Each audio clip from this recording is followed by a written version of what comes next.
పెళ్ళైనా పండగైనా వేడుక ఏదైనా పట్టుచీరల ప్రత్యేక వేదిక వారాహి సిల్క్స్.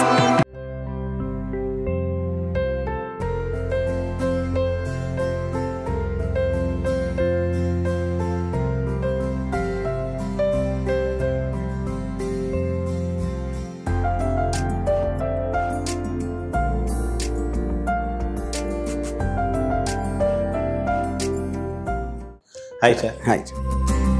శివ ఇది trend setter of Indian movie అంటారు కదా.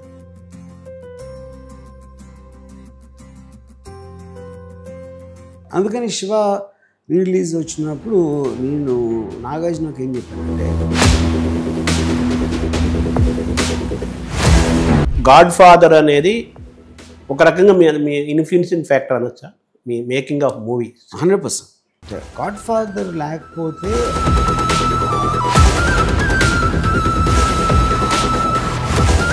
బ్రూస్లీ యొక్క the dragon influence, Arjun movie ఒకటి ఉంది కదా, ఈ రెండింటికి ఏది? అది నేనే చెప్పాను. అది వే ఆఫ్ ద డ్రాగన్ అని. మీరు నాగార్జున కలిశారు కదా, నాగార్జున ఫస్ట్ ఇంప్రెషన్ ఏంటి సార్, ఫీలింగ్? ఎందుకంటే నాకు అంటే Nagarjuna was a very educated person. He came from the US. Conversation దాంట్లో ఇంప్రెస్ అయ్యాడు నా మీద, మోర్ దెన్ డైరెక్టర్ అనేది చాలా తర్వాత స్టార్ట్ అయింది.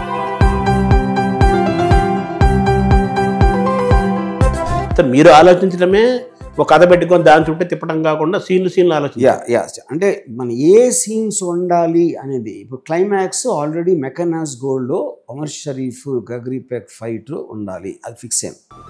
అక్కడికి ఎలా రీచ్ అవ్వాలి కదా అనేది పాయింట్.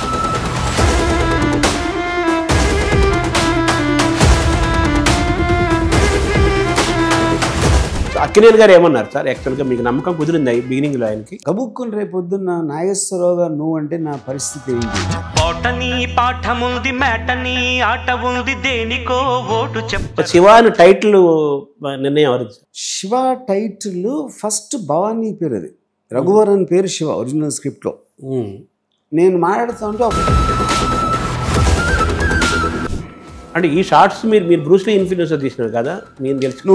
బ్రూస్లీ యాటిట్యూడ్ చాలా ఫేమస్ షార్ట్ ఏదైతే ఉందో, నాగార్జున ముగ్గురు కొడతాడు, కెమెరా జస్ట్ ప్యాన్ అవుతుంది, ఫేస్ నుంచి టక్కని కొట్టాడు, ఎక్కడ కొట్టాడు అంతే.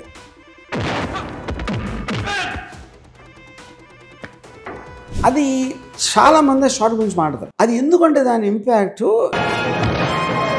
వలపూడి మాత్రరావు, కోట శ్రీనివాసరావు అని తీసుకోవటం సార్, అది కూడా సేమ్ రీజన్. గొల్లపూడి మారుతిరావు ఎందుకంటే ఆయన చాలా ఫేమస్ యాక్టర్. ఆయన లాంటి ఆయన తీసుకుని బిల్డప్ ఇచ్చి అంత కాన్ఫిడెన్స్తో రఘువరన్ గురించి మాట్లాడుతూ ఉంటాడు, సపక్కని చంపించాడు. దాంతో రఘువరన్ ఎలివేట్ అయిపోతాడు.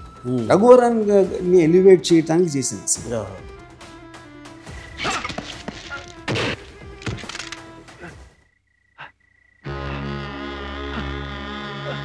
మీకు అప్పటికిప్పటికి ఏమైనా డిఫరెన్స్? నాకు అర్థమైన డిఫరెన్స్ ఉంది. అప్పటికి డిఫరెన్స్. శివ క్యారెక్టర్ భవానీతో పెట్టుకో, ఆయన తలుచుకుంటే నీ కాళ్ళు చేతులు తీసేస్తాడు. ఇది వార్నింగా? ఇప్పుడు కొత్తగా మీకు అనిపించిన ఒక మోస్ట్ ఇంపార్టెంట్ ఏదైనా ఉందంటే ఏదైనా చెప్పగలుగుతా? అదేంటంటే నాగార్జున జేడి చక్రవర్తి వెనకాల పరిగెడుతున్నాడు, కొట్టాడు. కట్ చేస్తే ప్రిన్సిపల్ అడిగాడు, ఏంటి క్లాసులు డిస్టర్బ్ చేసే వాళ్ళ మీద మీరు యాక్షన్ తీసుకోరు, అమ్మాయిలు నేర్పించే వాళ్ళ గురించి మీరు అస్సలు పట్టించుకోరు, మా దారిని మేము వెళ్తుంటే కొట్టడానికి వచ్చిన వాళ్ళ మీద తిరగబడినందుకు నన్ను ఎక్స్ప్లెనేషన్ అడుగుతున్నారు. అంటే ఒక రకంగా this is the soul of the hero అనాలా? And all great heroes have the same common thing. మీరు గాడ్ ఫాదర్లో మైకేల్ కార్లియోన్ చూడండి, రాంబోలో సిల్వెస్టర్ స్టాలోన్ చూడండి, వాళ్ళందరికీ కామన్ ట్రీట్.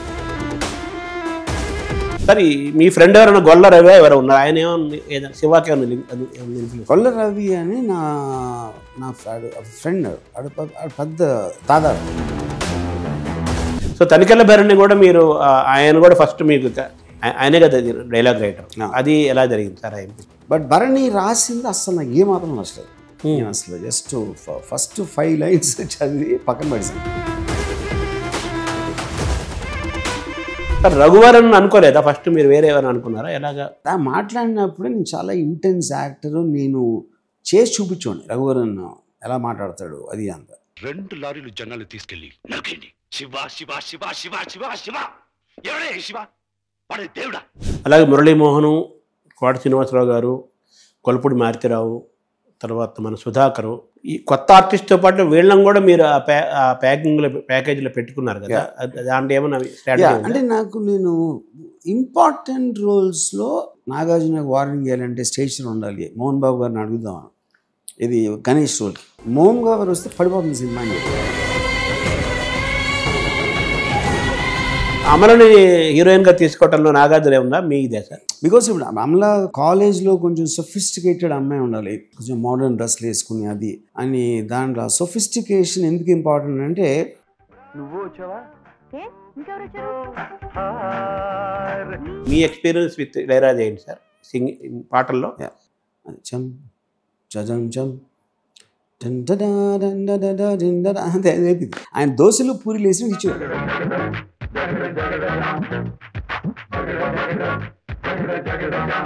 ఇప్పటికీ ఆయనకి అర్థమవలేదు. ఇప్పుడు నేను అమితాబ్ వచ్చిందని కూడా చెప్పేది ఈ విషయం, ఆయన కూడా షాక్ అయ్యారు.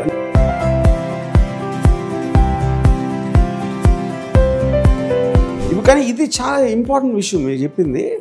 పిల్లలుగా ట్రీట్ చేశారు కాబట్టి మేము పిల్లలుగా పిల్లలు అయిపోయారు. పిల్లలు అయిపోయాం. డూస్కి హాలీవుడ్ని తీసుకున్నారు, డోన్స్కి మాత్రం ఇండియా. Correct, super. ఇది చాలా నేను ఎంతవరకు ఇప్పుడు ఆలోచించలేదు.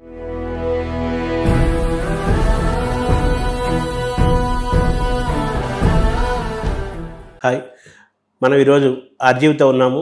అంటే రామ్ గోపాల్ వర్మ గారి గురించి పరిచయం చేయటం అనేది అనవసరం, మాకంటే మీకే ఎక్కువ తెలుసు. ఈరోజు చేయడానికి కారణం ఏంటంటే, శివ సినిమా 30 ఏళ్ల తర్వాత మళ్ళీ రేపు నవంబర్ 14న కొత్త టెక్నాలజీతో రిలీజ్ చేస్తున్నారు. ఈ సందర్భంలో ఈ కాంటెస్ట్లో శివ గురించి వారి గురించి తెలుసుకుందాము. అప్పటి శివ, ఇప్పటి శివ, ఈ రెండు విషయాలు మనం తెలుసుకునే ప్రయత్నం చేద్దాం. Hi sir. హాయ్. రిలీజ్ చేయాలి, మళ్ళీ తీసుకురావాలన్న ఆలోచన మీద వాళ్ళ ప్రొడ్యూసర్ ఇస్తారు సార్? నాగార్జున అండి. Nagarjuna brother Venkat producer. వాళ్ళిద్దరూ నన్ను అప్రోచ్ అయ్యి ఈ ప్లాన్ ఉంది అన్నపూర్ణ స్టూడియోస్ 50th యానివర్సరీ సందర్భంగా చేద్దామని. ఇప్పుడు ఉన్న ఆడియన్స్కి, ఈ జనరేషన్కి మనం శివాని అందించడంలో మనం ఎలా అందించబోతున్నాం, ఎలా అట్రాక్ట్ ఇక్కడ 2 పాయింట్స్ అండి. ఇప్పుడు సినిమా అనేది ఒక క్యారెక్టర్స్ కాన్ఫ్లిక్ట్లోంచి వస్తున్న ఒక ఎంగేజింగ్ ఆస్పెక్ట్, ఏ సినిమా అయినా సరే. సో అప్పుడు అది రియలిస్టిక్ సినిమాలు అవుట్లివ్ చేస్తాయి చాలా సంవత్సరాలు నుంచి. గాడ్ ఫాదర్ ఉందనుకోండి, 50 ఏళ్ళు అయిపోయింది. 50 ఏళ్ళు అయినా సరే ఇప్పుడు చూస్తే ఇప్పుడు కూడా చాలా మోడర్న్ సినిమాలాగా ఉంటుంది, ఏమాత్రం పాత సినిమా అనిపించదు. ఇది పైగా ఏంటి, అది 1930sలో సెట్ చేసిన స్టోరీ 1972లో రిలీజ్ అయ్యి 2025లో రిలీజ్ చేసి నేను చూస్తున్నాను. ఎందుకంటే క్యారెక్టర్స్ అనేది ఏ శకంలో ఎక్కడ ఉన్నా సరే అయ్యే ఉంటాయి. మీకు దాన్ని క్యాప్చర్ చేసే టెక్నాలజీ మారచ్చు, కలర్ టోన్స్, సౌండ్, ఇలాంటి ఎక్స్ట్రేనియస్ ఆస్పెక్ట్స్ అనేది మీకు డెవలప్ అవుతాయి, కానీ మనుషులు మారరు, విచ్ ఈజ్ వన్ పార్ట్. అందుకని శివ రిలీజ్ వచ్చినప్పుడు నేను నాగార్జునకి ఏం చెప్పానంటే, సౌండ్ వీ కెనాట్ ఎఫోర్డ్. ఎందుకంటే 35mm టేప్లో మోనో మిక్స్లో చేసిన సౌండ్ ఇవాళ ఉన్న సొఫిస్టికేటెడ్ స్పీకర్స్ థియేటర్ సిస్టమ్స్లో ఉన్న దగ్గర అది ఇట్ వోంట్ వర్క్, చాలా బ్యాడ్గా అనిపిస్తుంది. మొత్తం రీడూ చేసాం sound, total sound effects have been Radeon.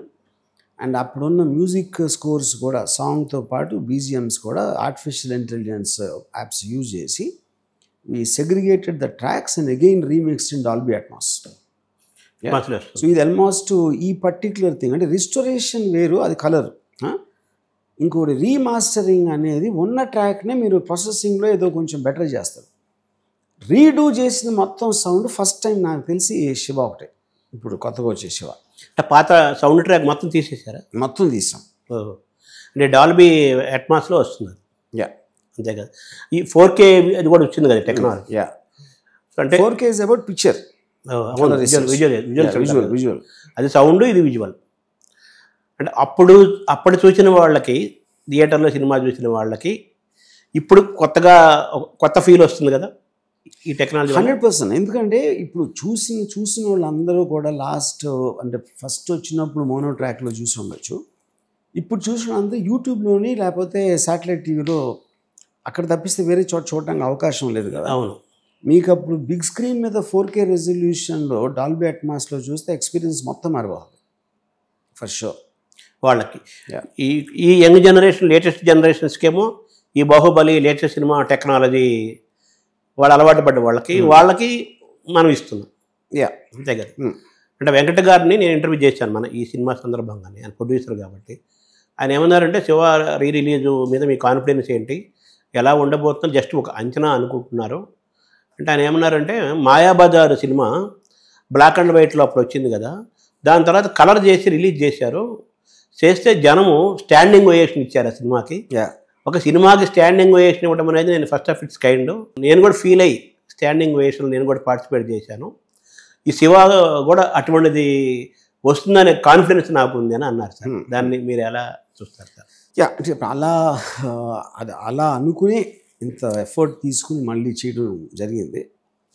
ఇప్పుడు కొంతమంది ఏమంటారంటే, ఇప్పుడు ఆ కథ ప్రకారంగా స్టూడెంట్ యూనియన్స్ అలాంటివి ఎక్కడ లేవు, ఇప్పుడు ఈ టైంలో లేవు. ఇప్పుడు సో యంగ్ జనరేషన్ ఎట్లా కనెక్ట్ అవుతారంటే, నా బేసిస్లో సినిమా అనేది ఆ వరల్డ్ క్రియేట్ చేస్తారు. ఇప్పుడు గాడ్ ఫాదర్ చూసినప్పుడు మాఫియా అనే వర్డ్ ఎప్పుడు ఎలా ఎవరో మాఫియా అంటే ఏంటో కూడా తెలియదు. కాకపోతే సినిమాలో ఉన్న క్యారెక్టర్స్ ఆ స్టోరీలో చూస్తాం. ఇప్పుడు స్పేస్ షిప్లో ఒక ఏలియన్ అని చూసాం అనుకోండి, స్పేస్ షిప్ అని ఎప్పుడు వెళ్ళలేదు కదా. మనం చూసే చాలా సినిమాలు మనకి సంబంధం లేని స్టోరీలు ఉంటాయి, మన లైఫ్లో రిలేట్ అవ్వాల్సిన అవసరం లేదు అసలు దానికి. అప్పుడు కానీ ఆ మనుషులు క్యారెక్టర్స్గా అనిపించినప్పుడు వాళ్ళ ఎమోషన్స్తో మనం రిలేట్ అయితే టైం పీరియడ్ అనే దానికి మీనింగ్ లేదు అనేది నా బిలీఫ్. అంటే టైంకి అతీతంగా ఉంది. ఇంకొకటి ఏంటంటే, ఇప్పుడు ఇవాళ చూసే మీరు hero Shiva is a hero film. ఇవాళ చూసే హీరోయిజం సినిమాలో కొడితే 10 మంది గాలిలోకి ఎగిరిపోయి లేకపోతే నేల మీద బౌన్స్ అయ్యి లెగిసి, దానికి కాంట్రాస్ట్గా చాలా విసరల్ రియలిస్టిక్ వైలెన్స్ అనేది ఇప్పుడు శివ చూడని వాళ్ళు చాలా కొత్తగా ఫీల్ అవుతారని నా ఫీలింగ్. మన కంటెదురుగా మనం రోడ్డు మీద ఎత్తినప్పుడు కనిపించే ఆ విజువల్స్ కొట్టుకుంటుంటారు ఎక్కడో సడన్గా ఎక్కడో, అటువంటి వాటిని అంతే కదా. మన శివ సినిమాని ప్యారలల్ మూవీ అన్నారు, మోర్ దాన్ సినిమా అన్నారు, చాలా పేర్లు పెట్టారు. ఎక్లెయిమ్ వరల్డ్ లెవెల్లో వచ్చింది కదా BBC వాళ్ళు, CNN IBN టాప్ ఇండియన్ 100 మూవీస్లో మన సత్య ఉంది, శివ ఉంది. అలాగే BBC వాళ్ళు చేశారు. మీరు అన్నట్టుగా గాడ్ ఫాదర్ అనేది ఒక రకంగా మీ ఇన్ఫ్లుయెన్సింగ్ ఫ్యాక్టర్ అనొచ్చా మీ making of movie? 100%. Godfather లేకపోతే ఐ థింక్ చాలామంది డైరెక్టర్స్ కరియర్స్ ఉండవు, ఇంక్లూడింగ్ ఇన్స్పిరేషన్ అనేది definitely one of the most influential films, maybe the most. అంటే శివ సినిమా గురించి కొంతమంది ఏమంటారంటే, బ్రూస్లీ యొక్క the dragon influence, Arjun movie ఒకటి ఉంది కదా, ఈ రెండింటికి ఏది? అది నేనే చెప్పాను, అది వే ఆఫ్ ద డ్రాగన్ అని అక్కడ మనకి return of the dragon release అయింది. ఇప్పుడు యూట్యూబ్లో వే ఆఫ్ ద డ్రాగన్ అని పేరుతో ఉంటుంది. దాని ఇన్ఫ్లుయెన్స్ చాలా హెవీగా ఉంది. Almost story line almost same thing అని చెప్పచ్చు మీరు. అక్కడ బ్రూస్లీ హాంకాంగ్ నుంచి రోమ్కి వచ్చి ఒక రెస్టారెంట్ కొంచెం గూండాలు హరాస్ చేస్తూ ఉంటే అమ్మాయి ఓనర్ ఉంటుంది, తనని కాపాడటానికి చేసిన ఆ సీక్వెన్స్ నేను రెస్టారెంట్ తీసేసి కాలేజ్ పెట్టాను, అంతే నేను చేసింది. ఇన్ఫ్యాక్ట్ క్లైమాక్స్లో బ్రూస్లీ చక్ నారిస్ సోలో ఫైట్ ఉంటుంది, ఇక్కడేమో రఘువరన్ నాగార్జున సోలో ఫైట్. అది 72లో ఎప్పుడో వచ్చినట్టుంది. మన సినిమా 18 ఆల్మోస్ట్ 16 years తర్వాత. బట్ మీ మెమరీలో అది ఎక్కువసార్లు మోస్ట్ వాచ్డ్ మూవీ కదా. Correct. In your life. Arjun యొక్క ఇది ఏముంది సార్? అర్జున్లో అంటే ఒక ఎలిమెంటు, ఒక సడన్గా వెక్సప్ అయిపోయి ఒక అన్ఎంప్లాయిడ్ యూత్ లోకల్ గూండాల మీద తిరగబడటం, అది ఆ న్యాచురల్ అంబియన్స్ ఉంటుంది చాలా మటుకు. తర్వాత I also liked cycle chase inspiration కూడా అర్జున్లో ఉంది. సనీ దేఓల్ సైకిల్ మీద అది నేను చూసి దాన్ని రీప్రొడ్యూస్ చేద్దాం, మళ్ళీ రీక్రియేట్ చేద్దాం అని ట్రై చేస్తే అయిన తర్వాత నాది చాలా బెటర్ అని చెప్పారు అందరూ. బట్ అర్జున్ ఎవరు గుర్తులేదు జరిగిన దానికి. అది ఏంటి అందులో ఇంపాక్ట్, ఎవరు సైకిల్ చేసి గురించి మాట్లాడాలి అర్జున్లో, కానీ నేను ఒక్కడే నోటీస్ చేశాను. అది వెంకట్ గారు కూడా ఏమన్నారంటే, ఈ సైకిల్ చైన్ సీన్కి ముందు రామ్ గోపాల్ వర్మ వేరే ఏదో చెప్పారు, సైకిల్ బ్రేకింగ్, చైన్ బ్రేకింగ్. అది దాని పెద్ద డిస్కషన్ జరిగింది మాకు. ఏదో చెప్పాను, నాకు నేనేదో చెప్పాను, ఆయన ఏదో చెప్పారు అన్నారు. పొద్దున్నే వచ్చారు ఆయన. వచ్చినప్పుడు ఇలా చూపించారు, ఇమ్మీడియట్గా మాకు అది నచ్చింది, అది సూపర్ హిట్ అయిపోయింది అన్నారు. ఇప్పుడు అర్జున్ సినిమాలో నుంచి ఇన్ఫ్లుయెన్స్ చేసుకొని తీసామంటే, అర్జున్ సినిమాలో బ్రేకింగ్ లేదండి, సైకిల్ చేజ్ ఉంది, చైన్ వర్క్, చేజ్ అదే చేజ్ వేరు, బ్రేకింగ్ వేరు. అవును, రెండు వేరే. ఆ చేజ్ అనేది కూడా మనకి హాలీవుడ్ సినిమాస్లో అటువంటి చేజింగ్ డిఫరెంట్గా తీసుకుంటారు అది యాక్చువల్గా. అదే అప్పుడు అన్నీ కూడా మీకు ఎక్కువగా బైక్ చేజ్లు ఉంటాయి, లేకపోతే కార్ చేజ్లు ఉంటాయి. సైకిల్ చేజ్ అనేది ఆల్మోస్ట్ ఫస్ట్ టైం ఇది. అదే కాన్సెప్ట్, అది కాన్సెప్ట్. సార్ మామూలుగా దాసరి గారు స్టోరీ కథే హీరో అంటుంటారు, మీరు కథ లాస్ట్ అంటారు, పాత్రలకి ఇంపార్టెన్స్ ఇస్తారు కదా. దాన్ని మనం శివ కాంటెక్స్ట్లో ఎలా చూడాలి సార్? ఇప్పుడు కథ అనేది అంటే ఇప్పుడు అది వేగ్ వర్డ్ అండి. ఏంటి కథ అంటే, ఇప్పుడు ఉదాహరణకి నేను ఒక చిన్న ఎగ్జాంపుల్ చెప్తాను మీకు. సపోజ్ ఒక కథ చెప్తాను. ఒక మిడిల్ క్లాస్ ఫ్యామిలీ ఉంది, ఒక హస్బెండ్ వైఫ్, వాళ్ళకి ఒక చిన్న కూతురు, చాలా బొటాబొటిగా నడుస్తుంది. ఇప్పుడు అక్కడ ఈ లోపల ఈ హస్బెండ్ ఎవరైతే ఉన్నారో వాళ్ళ నాన్నగారు ఫోన్ చేసి, అరే నీ కాపురం కూడా అంతంత మాత్రం నాకు తెలుసు, కానీ నీ తమ్ముడిని కూడా చదివించాలి కదా, నేను పంపుతాను, ఎలా వాళ్ళో చేసుకుని ఆడు కూడా కొంచెం గట్టెక్కిచ్చు అని చెప్పాను. తను వైఫ్తో మాట్లాడాడు, ఏంటంటే మనకే లేదు అది ఏంటి అది అని. ఇప్పుడు ఏం చెప్తున్నాను, శివ కథ ఇది. కానీ ఇలా తీసుకుంటే ఇప్పుడు నేను చెప్పినట్టు ఇదేంటి నేను చెప్పలా, ఈ కథ వాళ్ళు అర్థం చేసుకుని చేసాం. మీరు కథ ఫీల్ అవ్వటానికి చెప్పడానికి ఉన్న తేడా ఉంటుంది.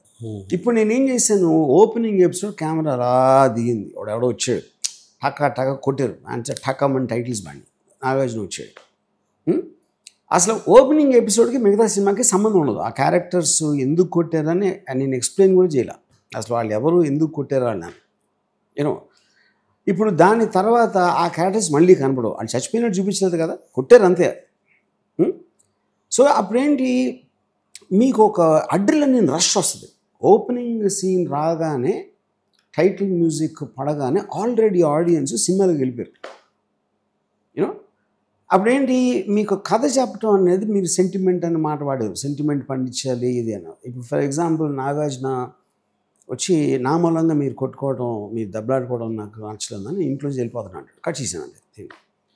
అప్పుడు ప్రొడ్యూసర్ సురేంద్ర, అసలు అదేంటి కూర్చుని మాట్లాడతాడేంటి, అంత సెంటిమెంట్ పెండొచ్చు అక్కడ అంటే. సురేంద్ర, ఈ సినిమా బ్రదర్ స్టోరీ కాదు, this is story between Shiva and Bhavani, it's an action film. మీకు దానికి మీరు టైం పెట్టాలి. కానీ ఇక్కడ తర్వాత మురళీమోహన్ గారు ఏమన్నారు, నాగార్జున ఏమన్నాడు, ఇదంతా పెడితే that is a kind of, it will go against the grain of the film, ఏదైతే టోన్ ఏదైతే ఉందో. అప్పుడు మీరు నిజంగా శివ స్టోరీ చూసారనుకోండి, నేను వచ్చాడు ఒక రోజు ఎవడో ఒకటి చిన్న డాష్ కొట్టాడు, అమలాన్ని ఆయన కొట్టాడు, ఆడెళ్ళి ఇంకొని తీసుకొచ్చాడు, మళ్ళీ ఆయన కొట్టాడు. సరే ఇది చేర్చుకుందామంటే జరగలేదు. ఒక పర్టికులర్ టైంలో ఇంట్లోంచి వెళ్ళిపోమండి, అక్కడ ఒక గ్యాంగ్ పెట్టుకున్నాడు, అక్కడ నుంచి కొట్టాడు. ఇందులో అసలు కథ ఏమని చెప్పండి, అసలు జీరో కథ. బట్ కథ తక్కువ ఉన్నప్పుడు మీకు సీన్లు పండించడానికి ఛాన్స్ వస్తుంది. ఎంత ఎక్కువ కథ ఉంటే సీన్స్ అంత బోర్ పడతాయి.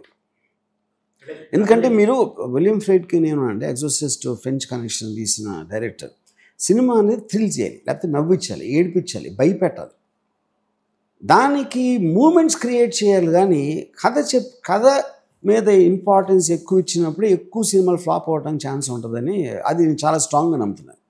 అంటే చూసే ప్రేక్షకులు ఆడియన్స్ ఫీల్ అవ్వాలి, దాంతోపాటు ఆ పాత్రలతో వాళ్ళు జర్నీ చేయాలి. కానీ వాడికైతే కూర్చోబెట్టి కథ చెప్పినట్టుగా అనగనగా ఒక రోజు అది చెప్పకూడదు. సినిమాలో చాలా డేంజరస్. ఎందుకంటే ఇప్పుడు మనం 150 సినిమాలు తీస్తే 90% ఫ్లాప్ అవుతాయి.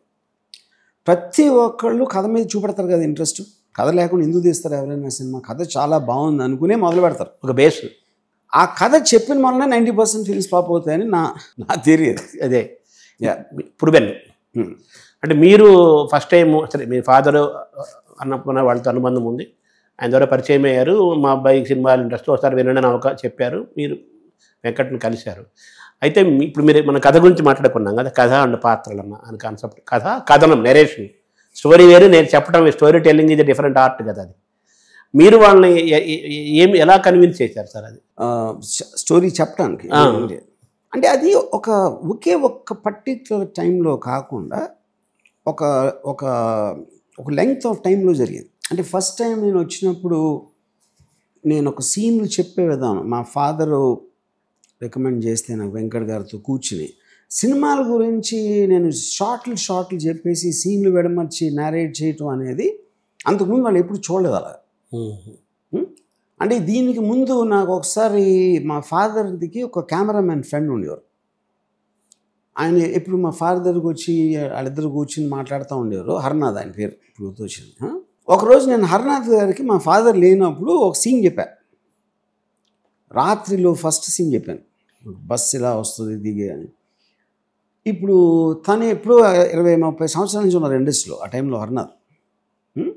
నేను చెప్తే ఇలా చెప్తే సరిపోతుందండి కదా అన్న.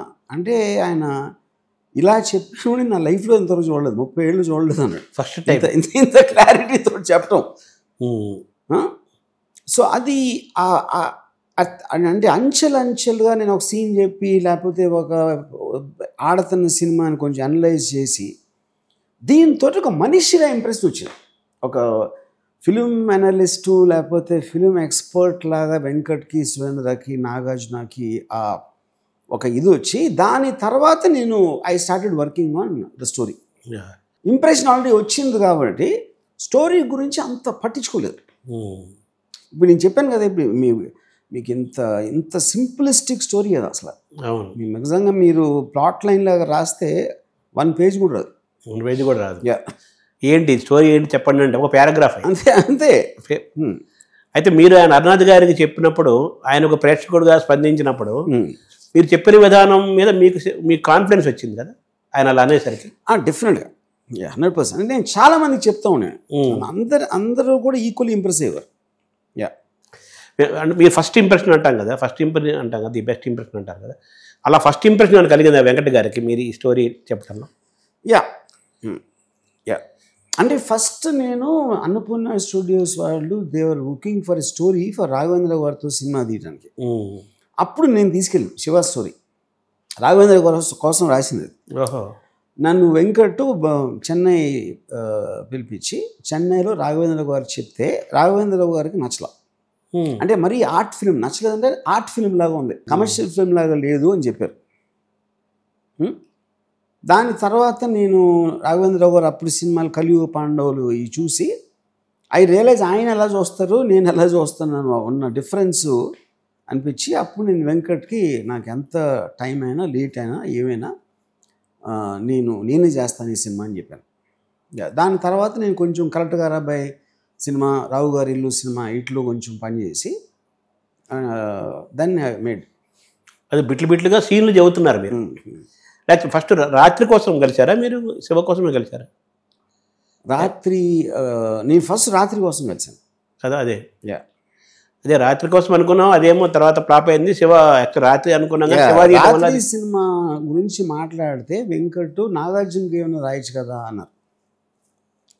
అప్పుడు నాగార్జున డేట్స్ కూడా అంటే ఆల్రెడీ 4 సినిమాల్లో బిజీగా ఉన్నాడు.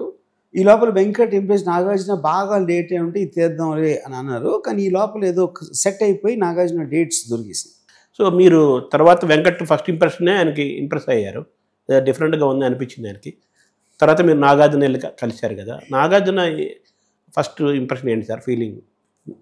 అంటే నాగార్జున కూడా సేమ్ అండి. ఎందుకంటే నాకు అంటే Nagarjuna was a very educated person, he came from the US. నా సెన్సిబిలిటీ మీ ఇద్దరం దాంట్లో క్లోజ్ అయ్యాం. ఫస్ట్ టైం నేను నాగార్జునతో ఎక్కువ మాట్లాడటం మొదలుపెట్టింది కలెక్టర్ గారు అబ్బాయి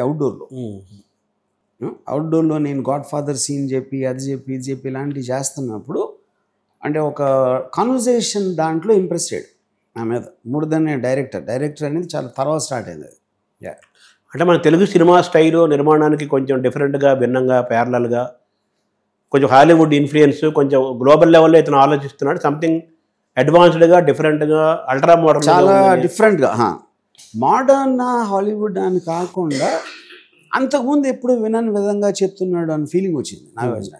అంటే నాగార్జున ఆబ్వియస్లీ ఆల్రెడీ ఒక 5 or 10 సినిమాలు చేసాడు అప్పటికి. అవును. ఆ డైరెక్టర్స్ తోటి ఆ కథలిని ఆ సీన్స్ చేసి నేను చెప్పేది చాలా డిఫరెంట్గా ఫీల్ అయ్యాడు. ఫస్ట్ టైం నేను నాగార్జునకి చెప్పింది ఒక నరేషన్ కొట్టే సీన్ చెప్పాను. అగ్నిపుత్రుడు షూటింగ్లో ఉన్నప్పుడు ఫస్ట్ సీన్ అది చెప్పారు. అది చెప్పా. అట్లా నేను ఇలా ఈ యాక్షన్ గుర్రాలు బాంబ్స్ వీటన్నిటికన్నా ఎఫెక్టివ్గా జస్ట్ 2-3 గంటల్లో తీసే సీను ఈ హాకీ స్టిక్తో ఒకరిని కొడతారు అది నేరేట్ చేశాను. అది చాలా నిజంగా ఇంప్రెస్ నేరేషన్. అంటే మీరు ఎంచుకోవడం కూడా డిఫరెంట్ సీన్ మీ బ్రెయిన్లో అప్పటికే ఉన్నప్పటికీ కూడా మీరు ఎంచుకున్న సీనే దీనికి మొత్తం సినిమా కాకుండా టోటల్ ఫిల్మ్ సీన్ ఆలోచించాను. ఎప్పుడు కథ అని ఇప్పుడు ఆలోచించలేదు అసలు. మీరు ఆలోచించడమే ఒక కథ పెట్టుకొని దాని చుట్టూ తిప్పడం కాకుండా సీన్లు ఆలోచించారు. అంటే మన ఏ సీన్స్ ఉండాలి అనేది ఇప్పుడు క్లైమాక్స్ ఆల్రెడీ మెకనాస్ గోల్డ్లో ఒమర్ షరీఫ్ గగ్రీపేక్ ఫైట్ ఉండాలి, అది ఫిక్స్ అయ్యాం. అక్కడికి ఎలా రీచ్ అవ్వాలి కదా అనేది పాయింట్. ఈ సైకిల్ చేజ్ లేకపోతే ఇది రెయిన్ ఫైట్, ఇవన్నీ సీన్లుగా అనుకుని దీన్ని ఎలా కలపాలి అనేది కథని సెకండరీగా పెట్టారు. అంటే ముందు ఫ్లవర్స్ అన్ని రెడీ చేసుకున్నారు, తర్వాత ఒక్కొక్కటి గుచ్చి స్టోరీ ఉంటుంది మధ్యలో. అదే దారం తర్వాత చూసుకున్నారు. ముందు ఫ్లవర్స్ ఏరేశారు, ముందు మంచి ఫ్లవర్ చూపించారు, అట్రాక్టివ్ ఉంది, ఇంకో ఫ్లవర్ చూపించారు. అందుకని నేను నమ్మేది ఏంటంటే చాలా సార్లు కథ గురించి మాట్లాడతారు కానీ మీరు ఎప్పుడన్నా ప్రేక్షకులు చూడండి వాళ్ళు సినిమా అయ్యే వరకు డిసైడ్ అవ్వరు సినిమా బాగుందా లేదా అని. ఫస్ట్ 15 minutes డిసైడ్ అవుతాడు సినిమా నచ్చుతుందా లేదా అని. అవును. దాని తర్వాత కొంత భాగం బోరు కొట్టచ్చు, కొంత నచ్చచ్చు, కొంత చాలా నచ్చవచ్చు, అవ్వకపోవచ్చు. ఓవరాల్గా ఒక ఇంప్రెషన్ వస్తుంది. నేను అందుకే ఎప్పుడు ఏం చెప్తానంటే ఇప్పుడు ఒక నేను అనుకోండి, నన్ను కొంతమంది పిచ్చుడు అంటారు, కొంతమంది జీనియస్ అంటారు, కొంతమంది తెంగరోడు అంటారు, కొంతమంది కామ పిశాచ్ అంటారు, ఇలాంటి రకరకాల భేదులు ఉన్నాయి.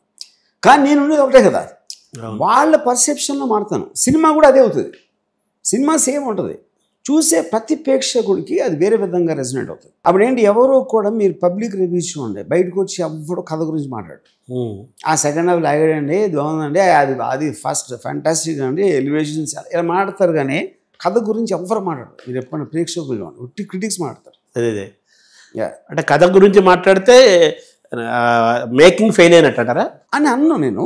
ఇప్పుడు ఫర్ ఎగ్జాంపుల్ యానిమల్ ఉందండి, నాకు చాలా ఎఫెక్ట్ అయినా. యానిమల్ కథ నాకు నచ్చలే, ఫాదర్ సన్ది నాకు అసలు ఎక్కలేదు, అది ఫాదర్ సన్. కాకపోతే ఎక్కని చాలా సీన్స్ ఉన్నాయి, అది పర్ఫార్మెన్సా లేకపోతే రణబీర్ కపూర్ లేకపోతే ఒక సీన్స్ సందీప్ రాసిని. సో ఇప్పుడు నాకు సపోజ్ సగం సీన్ నచ్చలేదు అనుకోండి, సగం సీన్ ఎక్స్ట్రాడినరీ నచ్చింది. ఓవరాల్గా ఓకే, 2-3 సార్లు చూసాను సినిమా. అంటే మీరు మంచి ఇంగ్లీష్ మాట్లాడి తర్వాత అంటే గ్లోబల్ సినిమా గురించి, తెలుగు సినిమా దగ్గర నుంచి గ్లోబల్ సినిమా దాకా అన్నీ మాట్లాడి, అలా ఇతనికి ఈ సినిమా అనే దీనిపైన అద్భుతమైన కమాండ్ ఉంది, చాలా నాలెడ్జ్ ఉంది అనే అది కూడా మీకు ఒక ఇంప్రెసివ్ పాయింట్ అనుకోవాలా వాళ్ళని కన్విన్స్ చేయడంలో, in addition to story telling. 100% నేను మాట్లాడిన విధంలో అంటే ఆబ్వియస్లీ మీరు కమ్యూనికేషన్ అనేది అవతలని ఇంపాక్ట్ చేయటానికి కదా, కానీ ఇంపాక్ట్ చేయడానికి మీ దగ్గర విషయం ఉండాలి కదా, సరుకు. లేకపోతే మీరు అనుకుంటే సరిపోదు కదా. అవతల మనిషిని ఇప్పుడు నేను మాట్లాడితే మీకు ఇంట్రెస్ట్ ఉంటేనే, అవును, మీరు ఇంప్రెస్ అయితేనే కదా దాని ఎఫెక్ట్ ఉండేది. లేకపోతే ఎంత స్పీడ్గా లోపలికి వెళ్ళాడు దాని 1000 times స్పీడ్ బయటికి వెళ్ళిపోతుంది. సో అక్కినేని గారు ఏమన్నారు సార్, యాక్చువల్గా మీకు నమ్మకం కుదిరింది బిగినింగ్లో ఆయనకి? ఇప్పుడు నాగేశ్వరరావు గారు ఫస్ట్ నుంచి కూడా ఆయన దాన్ని ఏమంటారు అంటే ఆయన మా ఫాదర్కి చాలా క్లోజ్ అండి. నాగేశ్వరరావు గారు మా ఫాదర్ ఇద్దరు కలిసి ఫామ్కి వెళ్ళి లేకపోతే చాలా టైం గడిపేవారు. నాతో ఎక్కువ పరిచయం లేదు నాగేశ్వరరావు. ఇప్పుడు ఆయన ఏంటంటే రాజుగారి కొడుకు అని ఇది ఉంది, ఏదో సినిమాలంటే ఇంట్రెస్ట్ ఉంది అన్నంత కన్నా నేను ఎప్పుడు వెంకట్ సురేంద్ర నాగార్జునతో కూర్చున్నట్టు ఎప్పుడు ఆయనతో కూర్చోలే. ఆ టైంలో ఒకసారి విన్నా నేను, నాగేశ్వరరావు గారు ఇలాగా ఏంటి అంత ఇంగ్లీష్లో మాట్లాడినంత మాత్రాన చేస్తారా, అనుభవం ఏముంది అది ఇది అని చెప్పారని. అది నాకు ఎక్కడో పెద్ద టెన్షన్.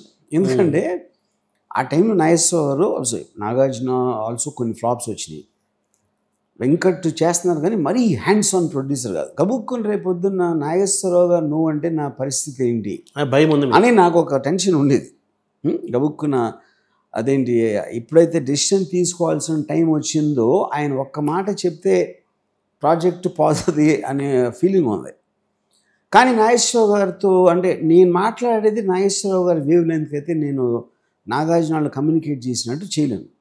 లక్కీగా ఏమైందంటే మన రావు గారి ఇల్లు సినిమా తీస్తున్నాను, దాంట్లో తరణి అని డైరెక్టర్, సురేంద్ర నాతో మాట్లాడుతా నేను కొన్ని సీన్స్ రాశాను ఆ సినిమాకి. తరణి గారికి అసలు నేనంటే పడిది కాదు. అంటే అంటే వీడు ఇంగ్లీష్లో మాట్లాడతాడు, కాలు మీద కాలేసుకుని కూర్చుంటాడు, అడేది పెద్ద పుడింగ్ లాగా అని ఫీలింగ్ ఉండేది. కాకపోతే సురేంద్రకి క్లోజ్ కాబట్టి ఏమని అనలేకపోయారు అన్నమాట. సరే నేను ఆయన అంత ఇరిటేషన్ వస్తుంది నన్ను చూస్తే సురేంద్ర పాపం ఎందుకు ఆయన చేసుకునేవాడి అని నేను బయట కూర్చున్నాను, సెట్లోకి వెళ్ళకుండా. నాగేశ్వరరావు గారితో ఒక సీన్ చేస్తామంటే నాగేశ్వరరావు గారు ఏంటి అంత బుద్ధి లేకుండా ఉంది ఈ సీన్ అని. ఆ సీన్ డీటెయిల్లో ఏదో ఎవరు రాసింది అంటే తరణి రాము రాశాడు, ఆయన తప్పించుకోవడానికి. ఎక్కడా పిలవండి అంటే నన్ను వచ్చి పిలిచారు, వెళ్ళాను. ఏంటి అసలు ఇది ఎంత బుద్ధి లేకుండా ఏంటి ఈ సీను అని చెప్పారు. సీన్ అర్థం అవ్వలేదా? కాదు, సీన్ ఉంది, ఆ సీన్ ఆయన తీసిన విధానం ఆయనకు అర్థం కాల. ఆ డీటెయిల్ ఇప్పుడు చెప్పలేను. సో బేసిక్గా ఎప్పుడైతే నాగేశ్వరరావు గారు అన్నారో, నాగేశ్వరరావు అలా కదండి, మీరు ఇలా వచ్చినప్పుడు అతన్ని మీరు చూడరు, అది మీ ఎదురుగా రావట్లేదు, వాడు ఆ వైపు నుంచి వస్తున్నాడు, మీరు చూడలేదు కాబట్టి అన్నారు, మీరేమో అలా చూసాక ఎలా అంటాను అంటున్నారు, చూడలేదు కాబట్టి అన్నాను. అది సీన్ యాక్చువల్ క్లియర్గా రాసి ఉంది ఇక్కడ. అంటే అది కరెక్టే కదా, మరి నువ్వు ఇలా తీస్తావేంటి అన్నారు తరణిని అని. ఆ రోజు రాత్రి డైనింగ్ టేబుల్ దగ్గర అన్నారండి. అది ఏమో అనుకున్నాను, కుర్రోడ్లో విషయం ఉంది అని. అది లాస్ట్ హర్డిల్ బ్రేక్ అన్నమాట. అది దానికి తరణికి థ్యాంక్స్ చెప్పాలి. అంటే నాగేశ్వరరావు గారు అనేవారా ఆపేవారా లేదా నాకు తెలియదు, అంత నా మైండ్లో ఉన్న ఇది మీకు ఈ పాయింట్ కలిసి వచ్చింది. ఆయన వెళ్ళేసరికి ఆయన కూడా ఇతన్ని ఇది క్లవర్గా ఉన్నాడు, స్మార్ట్గా ఉన్నాడు, అతను తెలియటంతో పాటు మనకు అర్థమైతే చెప్పే ఆర్ట్ ఆఫ్ టెల్లింగ్ కూడా ఇతని దగ్గర ఉంది అని ఆయనకి మీలో ఇతను సరుకుంది, సంథింగ్ బాగుందని అని ఫీల్ కలగటం వల్ల మీకు కలిగిందని అనుకున్నారు. అవ్వచ్చు కాకపోవచ్చు.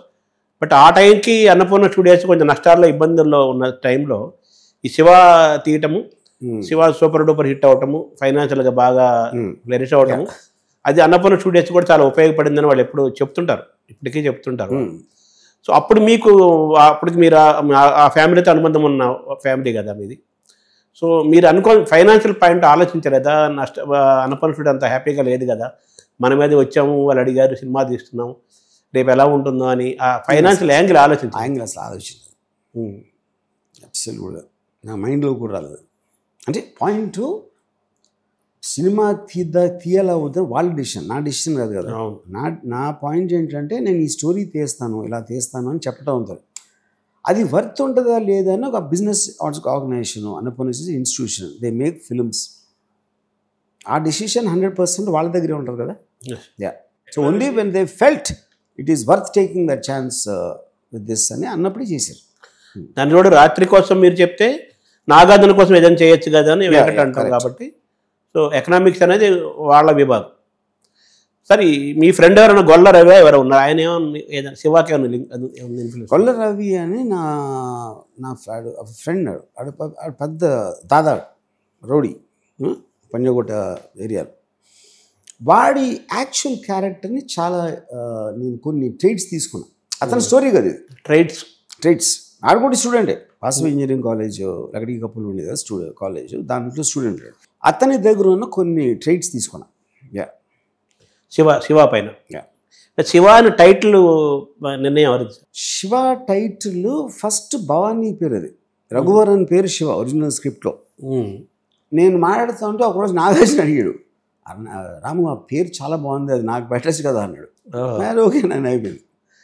భవానీ అని ఎందుకు పెట్టానంటే అప్పుడు రాధా, వంగవీటి రాధా అని famous rowdy Ranga brother. So Radha అనే పేరు నాకు చాలా విచిత్రంగా అనిపించేది, రౌడీ పేరు రాధా అని ఉండడం, రాధా అని ఉండడం. అందుకని ఫీమేల్ నేమ్ పెడదామని రాధాలాగా అనుకుని భవానీ అని పెట్టాను. భవానీ అంటే ఫీమేల్ నేమే కదా, అంతే. దుర్గాదేవి. భవానీ అనేది చాలా తక్కువ ఉంటుంది. భవానీ ప్రసాద్ అంటే మనకు ఆ మేల్ తెలుస్తుంది, కానీ భవానీ వదిలేస్తే ఎవరు భవానీ బాగున్నావని ఫోన్లో మాట్లాడతారు. సినిమాలో ఒకే ఒక్కసారి భవానీ చౌదరి అని అంటాడు, భవానీ చౌదరి అని. సో తనికెళ్ళ భరణి కూడా మీరు ఆయన కూడా ఫస్ట్ మీకు ఆయన కూడా కాన్ఫిడెన్స్ కుదరలేదు కదా ఫస్ట్ మిమ్మల్ని కలిసినప్పుడు, డిఫరెంట్ ఎక్స్పీరియన్స్తో మీరు కలిసారట కదా. ఆయనే కదా డైలాగ్ రైటర్. అది ఎలా జరిగింది సార్ ఎంపిక? సో ఇప్పుడు నాకు భరణి నేను కలుస్తున్నప్పుడు ఆ టైంలో నాకు I'm very fond of him as a person. You know నేను సరే డైలాగ్ చేద్దామని అనుకున్నప్పుడు చాలా హ్యూమరస్గా మాట్లాడతారు. At the same time is very well versed with prose and poetry literature అది. బట్ భరణి రాసింది అస్సలు నాకు ఏమాత్రం నచ్చలేదు. నేను అసలు జస్ట్ ఫస్ట్ 5 lines చదివి పక్కన పడేసాను. ఎందుకంటే నేను చూస్తున్న ఇంటెన్సిటీ ఏదైతే ఉందో, ఇప్పుడు for example Bharani first line ఏం రాశాడంటే కాలేజ్ ఉల్టా ఫ్రేమ్ ఉంటుంది. ఇప్పుడు మనకి ఇప్పుడు ఎలా వస్తుంది, అలా క్రేన్ దిగి ఒక కారు వచ్చి అవుతుంది, వాడు దిగుతాడు. భరణి రాసిన స్క్రిప్ట్ ఏంటంటే మొత్తం ఫ్రేమ్ ఉల్టా ఉంటుంది, తిరగబడి. అదేంటంటే జేడి చక్రవర్తి వంగి ఆడి కాళ్ళ మధ్యలోంచి చూస్తున్నాడు. అది అస్తవ్యస్తమైన విద్యా వ్యవస్థకి గుర్తుగా ఆ షార్ట్ అంట. అది భరణి ఇంటర్ప్రిటేషన్, సింబాలిజం. జేడి చక్రవర్తి లాంటి వాడు లా వంగి చూస్తాడు అనేది నాకు పోయింది, అక్కడే పోయింది. నేను ఎందుకంటే నేను క్యారెక్టర్ దాంట్లో వెళ్తాను కనుక I did it like that. So కొంచెం విపరీతంగా జోకులు అన్ని రాశాడు. అన్ని జోకులు కాదు, మామూలు కాన్వర్జేషన్ ఉండాలి, డైలాగ్స్ లాగా ఉండకూడదు సినిమా అనేది నా పాయింట్. మనం మాట్లాడుకుంటున్నప్పుడు డైలాగులు చెప్పం కదా. అవును. తర్వాత మామూలుగా మనకు సినిమాల్లో కూడా ఎక్కువ పెద్ద పెద్ద డైలాగులు, పెద్ద పెద్ద సీన్లకు అలవాటు పడ్డారు కదా ఆడియన్స్. శివ సినిమాకి వచ్చేసరికి లెంగ్త్ డైలాగులు ఉండవు, వెరీ షార్ట్ డైలాగ్స్. ఇంకోటి మీకు సీన్స్ కూడా 30 seconds 1 minute సీన్స్, అంతే. షార్ట్ సీన్స్ అన్నీ. ఎస్. అప్పుడు నా అసిస్టెంట్ డైరెక్టర్ శివనాగేశ్వరరావు కూడా మరీ సీన్లు అన్నీ హాఫ్ వే ఓపెన్ అయ్యి హాఫ్ వే క్లోజ్ అయిపోతున్నాయి అన్ని సీన్స్ సినిమాలో. అది ఎలా ఉంటుంది అనేది మీరు ఒకసారి ఆలోచించండి అని చెప్పేవారు. నేనేంటంటే ఇన్స్టింక్టివ్గా, నేను ఇంపల్సివ్ పర్సన్, నేను చాలా ఫాస్ట్గా డెసిషన్ తీసుకుంటాను. దాని వల్ల నాకు సంబంధించిన ఇన్ఫర్మేషన్ రాగానే రియల్ లైఫ్ కూడా కట్ చేస్తాను నేను. అదే చేసింది సినిమాలో. అంటే వాళ్ళకైతే అబ్రప్ట్గా కట్ చేసినట్టు అనిపిస్తుంటుంది కానీ, బట్ మీకు ఆల్రెడీ మీకు ఒక క్లారిటీ ఉంది. అంటే అదే ప్రాబ్లం ఏంటంటే ఎడిటింగ్లో ఉన్న ఒక పెద్ద ప్రాబ్లం ఏంటంటే ఈచ్ పర్సన్కి వేరే వేరే దాంట్లో స్పీడ్లో అర్థం అవ్వచ్చు. నేను అర్థం చేసుకున్న స్పీడ్లో అవతల చేసుకుంటాడా లేదా అని నాకైతే తెలుస్తుంది. It is not possible, you know. కానీ సినిమా ఎవెన్చువల్గా మీకే మీరు తీసుకుంటారు, వేరే వాళ్ళకి తీయటం అనేది సాధ్యపడదు. ఎప్పుడు సాధ్యపడుతుందంటే నాకు నచ్చకపోయినా ఇలా నచ్చుతుంది అని బలవంతంగా మీరు చేయిస్తే అది అవుతుంది, కానీ అదేం గ్యారంటీ అవ్వదు. ఇప్పుడు ఉదాహరణకి బ్రహ్మాజీ క్యారెక్టర్ రఘువరన్ దగ్గర కూర్చుని డబ్బులు తీసుకుంటాడు, తర్వాత గొల్పుడి మారుతాడని మోసం చేస్తాడు, బిట్రే చేస్తాడు. ఇప్పుడు మా మావయ్య ఒక ఆయన మూడోసారి చూసాక ఓ వాడు వీడు ఒకడేనా అని అప్పుడు అర్థమైంది. ఫస్ట్ అర్థం లేదు, ఎందుకంటే బ్రహ్మాజీ కొత్త యాక్టర్. అవును. ఆ ఫేస్ రిజిస్టర్ అవ్వలేదు, గుర్తుపట్టల. మీరు ఒక్కసారి గబుక్కుని చూస్తే తర్వాత ఎప్పుడూ కలిసి ఎందుకు కూర్చుంటారు ఎవరైనా, వాడు బార్లో వచ్చారు, పర్వాలేదు. అవ్వకపోయినా మన రియల్ లైఫ్లో కూడా చాలాసార్లు కొన్ని అర్థం, కొన్ని తర్వాత అర్థమవుతాయి, కొన్ని చాలా తర్వాత అర్థమవుతాయి, కొన్ని మనం ఊహిస్తాం. సినిమాలో కూడా అలా అవుతుంది. మీరు ఇంగ్లీష్ సినిమాలు చూడండి, ఎప్పుడు ఎక్స్ప్లెయిన్ చేయరు అసలు. ఇంగ్లీష్ సినిమాలు చూడండి, మీరు అరటిపండు ఒలిచి నోట్లో పెట్టలాంటి స్క్రీన్ ప్లేస్ ఉండవు అసలు. నీ బ్రెయిన్ వాడాలి, ఆడికి ఎంతో కొంత రెస్పెక్ట్ ఇవ్వాలి. ఇంకోటి మొత్తం అంతా అర్థం అవ్వాల్సిన అవసరం లేదు అనేది మనకు అర్థం అవ్వాలి. అది థియరీ. దట్ ఎవరి థియరీ, నా థియరీ అది. అంటే గొల్లపూడి మారుతిరావు ఊరికి వాడు అసిస్టెంట్గా ఉండి వాడిని లేపేస్తాడు రఘువరన్. అప్పుడు ఇలా వాడు చూస్తాడు, ఇది మోసం చేసినాడు, కంటితో మాట్లాడుకుంటారు వాడి. తర్వాత వాడు ఇంపార్టెంట్ పాయింట్ అంటే మా మావయ్య అది అర్థం అవ్వకపోయినా సినిమా 3 సార్లు చూశాడు. అప్పుడు నేను యానిమల్ చెప్పిన థియరీ, కొన్ని సీన్లు చాలా నచ్చినాయి, కొన్ని నచ్చవు, కొన్ని అర్థం అవ్వకపోవచ్చు, ఏం పర్వాలేదు. ఓవరాల్గా ఏం ఫీల్ వచ్చింది అనేది ఇంపార్టెంట్, కానీ మొత్తం ఏ టు జెడ్ అర్థం అవ్వాల్సిన అవసరం లేదు సినిమా. తర్వాత ఏమో రఘువరన్ ఈ క్యారెక్టర్ ఎటువంటి డబ్బులకు అమ్ముడు పోయేవాడు వీడు అని అనుమానించి అక్కడ రఘువరన్ వాడిని ఫాలో అవుతాడు కదా బార్లో. డబ్బులు ఇవ్వబోతుంటే పట్టుకుంటాడు కదా వాడు. నేను ఎలా నమ్ముతానురా, నువ్వు 10,000 కోసం వాడు మోసం చేసావు కదా, నేను నీ ఫోను విన్నాను, నేను నమ్మను, నీ మీద నా నమ్మకం లేదు, అందుకే ఫాలో అయ్యాను, వాడిని క్యాచ్ చేసి చంపేస్తాడు కదా. సో మీ మామయ్య గారు టాపిక్ తీసుకొచ్చారు, నాకు కూడా ఆయన పరిచయమే. ఆయన ఇన్ఫ్లుయెన్స్ మీ పైన ఎక్కువ ఉందని, సినిమాలు బాగా చూపించేవారని అన్నారు కదా. ఆయన 3 సార్లు ఎందుకు చూశాడు ఈ సినిమా? ఈ 2 విషయాలు సార్. నేను ఇదే చెప్తున్నా, సేమ్ రీజన్. అప్పుడు ఇంగ్లీష్ సినిమాలో 5-6 సార్లు చూసాను, ఏం అర్థం అవ్వకుండా. ఎందుకు చూస్తాం? ఆ ఫీల్ కోసం. అది అది నేను చెప్పేది. ఎవ్వరు కూడా సినిమా ఖచ్చితంగా మాది ఇప్పుడు ర్యాంబో సినిమా ఉన్నది, ఒక బ్లాక్ బస్టర్ హిటర్. అది నేను విజయవాడలో ఇంజనీరింగ్ కాలేజ్ చదువుతున్నప్పుడు 10 సార్లు చూసాను సినిమా. 25 ఏళ్ళు అయిన తర్వాత ఓల్డ్ వెరైటీ మ్యాగజైన్ అని ఉంటుంది హాలీవుడ్లో, దాంట్లో ఓల్డ్ రివ్యూస్ ఇచ్చాడు. అప్పుడు వచ్చిన సినిమాల రివ్యూస్ మళ్ళీ పబ్లిష్ చేస్తే ఆ రివ్యూ చదివితే అప్పుడు అర్థమైంది నాకు ర్యాంబో కథ. ఇది 10 సార్లు చూసాక 25 ఏళ్ళ తర్వాత అర్థమైంది.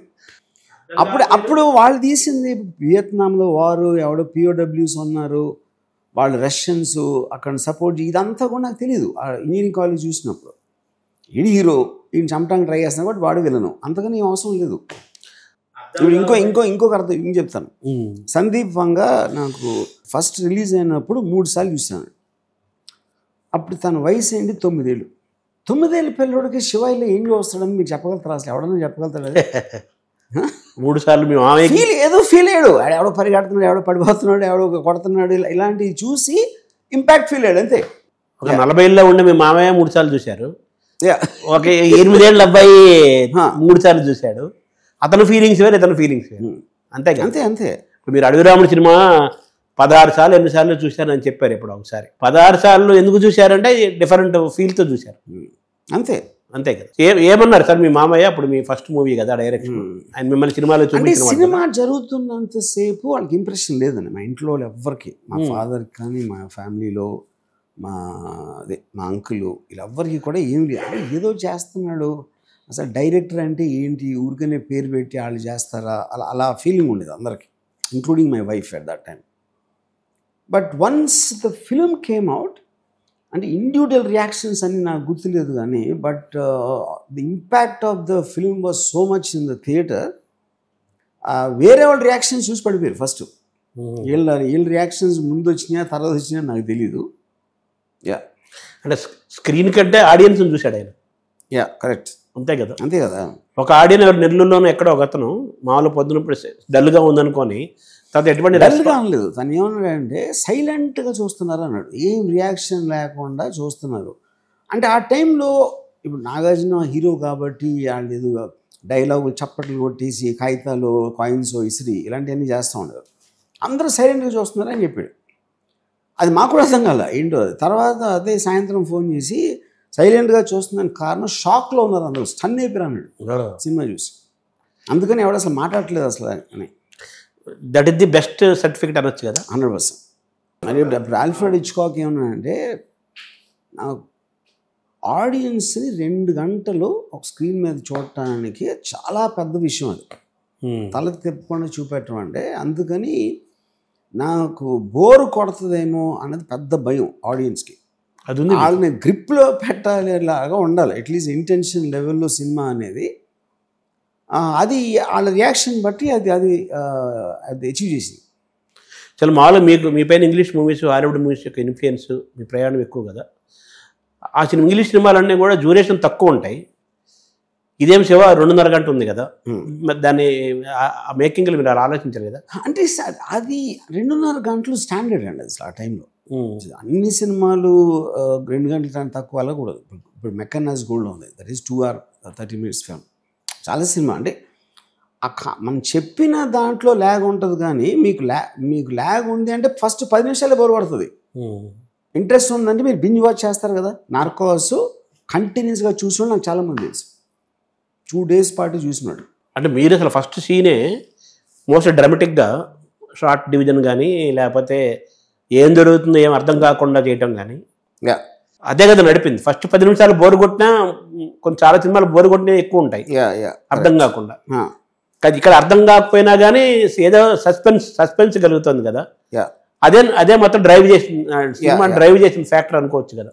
ఎస్ సార్, రఘువరన్ అనుకోలేదా ఫస్ట్? మీరు వేరే ఎవరైనా అనుకున్నారా? ఎలాగా? నేను రఘువరన్ మీరు అనుకున్నారు? ప్రొడ్యూసర్స్ కదా. నా మాట్లాడినప్పుడు నేను చాలా ఇంటెన్స్ యాక్టర్, నేను చేసి చూపించండి రఘువరన్ ఎలా మాట్లాడతాడు అది అంత. ఆ టైంలో మీకు విలన్స్ కైకాల సత్యనారాయణ, రావు గోపాలరావు, సిలోన్ మనోహరు ఇలాంటి వాళ్ళు ఎవరు ఉండేవారు. చాలా రియలిస్టిక్గా ఉండాలి. అలాంటి యాక్టర్ నాకు తెలిసి రఘువరన్ తప్పిస్తే ఎవరు లేడు సౌత్లో. ఎందుకంటే నేను తమిళ్ ఫిలిమ్స్ చూడలేదు, కానీ దాసనారాయణరావు గారు ఒక సినిమా చూశాను, దాంట్లో హీరోయిన్కి బ్రదర్ రోలే అలాంటిది ఏదో వేసాడు రఘువరన్. అలాగే మురళీమోహను, కోట శ్రీనివాసరావు గారు, కొలపూడి మారుతిరావు, తర్వాత మన సుధాకరు, ఈ కొత్త ఆర్టిస్ట్తో పాటు వీళ్ళని కూడా మీరు ఆ ప్యాకేజీలో పెట్టుకున్నారు కదా, దాంట్లో ఏమన్నా స్ట్రాటజీ? అంటే నేను ఇంపార్టెంట్ రోల్స్లో అంటే ఎక్కువసేపు లేకుండా కథకు కూడా అంత సంబంధం లేను, కానీ చూడగానే ఒక రెస్పెక్ట్ రావాలంటే మురళీమోహన్ గారు లాంటి ఇమేజ్ నాగార్జున బ్రదర్ కింద కొత్త పెడితే I don't think it work. ఇలాంటి క్యాలిక్యులేషన్స్. మిగతా వాళ్ళందరూ ఇప్పుడు వెంకట్ నాగార్జునకు వార్నింగ్ చేయాలంటే స్టేషన్ ఉండాలి. మోహన్ బాబు గారిని అడుగుదాం, ఇది గణేష్ రోల్కి మోహన్ బాబు గారు వస్తే పడిపోతుంది సినిమా అని చెప్పారు. ఎందుకు ఆయన మనం కాదు, ఆయనకి సెట్ అవ్వని సినిమాలో పెట్టినాం. మీరు యాక్టర్ని ఎప్పుడు కూడా తనని రెస్పెక్ట్ ఇచ్చినప్పుడు తనకి సెట్ అయ్యే సినిమాలో పెట్టాలి. శివ ఇంత రియలిస్టిక్ స్పేస్లో పెట్టి, Mohan Babu is known for టెలిఫిక్ dialogues చెప్తారు. ఆయన డైలాగ్ డెలివరీ కానీ ఆయన కొన్న స్వాగు అది శివలో చాలా కొడుతుంది. ఆయనకి కొడుతుంది, సినిమాకి కొడుతుంది. దీనికి ఫిట్ అవ్వదు, దేనికి ఇది ఆయనకి ఫిట్ అవ్వదు, ఆయన దీనికి ఫిట్ అవ్వదు. అదే కొత్తవాడు అయినప్పుడు తెలియదు మీకు, మన ఆడు కాన్ఫిడెన్సు ఆడొచ్చి చూడు బాబు మంచి కుర్రోళ్ళ చదువు అని ఆడు వార్నింగ్ టోన్లో కూడా లేకుండా మామూలుగా చెప్తాడు. అదే భయం వేస్తుంది. అంటే ఎంత కాన్ఫిడెన్స్ లేకపోతే అలా మాట్లాడుతాడు. అది కూడా మీ రియల్ లైఫ్ ఇన్ఫ్లుయెన్సా ఆ పాత్ర? అలాంటి వాళ్ళని నేను చాలామందిని చూశాను, విజయవాడలో కానీ ఇక్కడ కానీ హైదరాబాద్లో. ఎందుకంటే రియల్ లైఫ్లో మామూలుగా ఉంటుంది జనం, వాళ్ళు చూడగానే రౌడీ అనుకుంటున్నాం, మనం ఎవరు అనుకోరు. సినిమాల్లో మనకు అలవాటు అయిపోయి ఒక ఘాట్ ఉండాలి, ఆడికి బైసెప్స్ ఉండాలి, లేకపోతే టైట్ టీ షర్ట్ వేసుకుని ఆడు చెస్ట్ ఇలా పెట్టుకుని ఎవ్వనాడు. వీళ్ళు మన గొల్లపూడి మారుతిరావు, కోట శ్రీనివాసరావు అని తీసుకోవటం సార్, అది కూడా సేమ్ రీజన్. గొల్లపూడి మారుతిరావు ఎందుకంటే ఆయన చాలా ఫేమస్ యాక్టర్. ఆయన లాంటి ఆయన తీసుకుని బిల్డప్ ఇచ్చి అంత కాన్ఫిడెన్స్తో రఘువరన్ గురించి మాట్లాడుతూ ఉంటే సపక్కని చంపించాడు. దాంతో రఘువరన్ ఎలివేట్ అయిపోతాడు. రఘువరన్ని ఎలివేట్ చేయడానికి చేసిన సినిమా.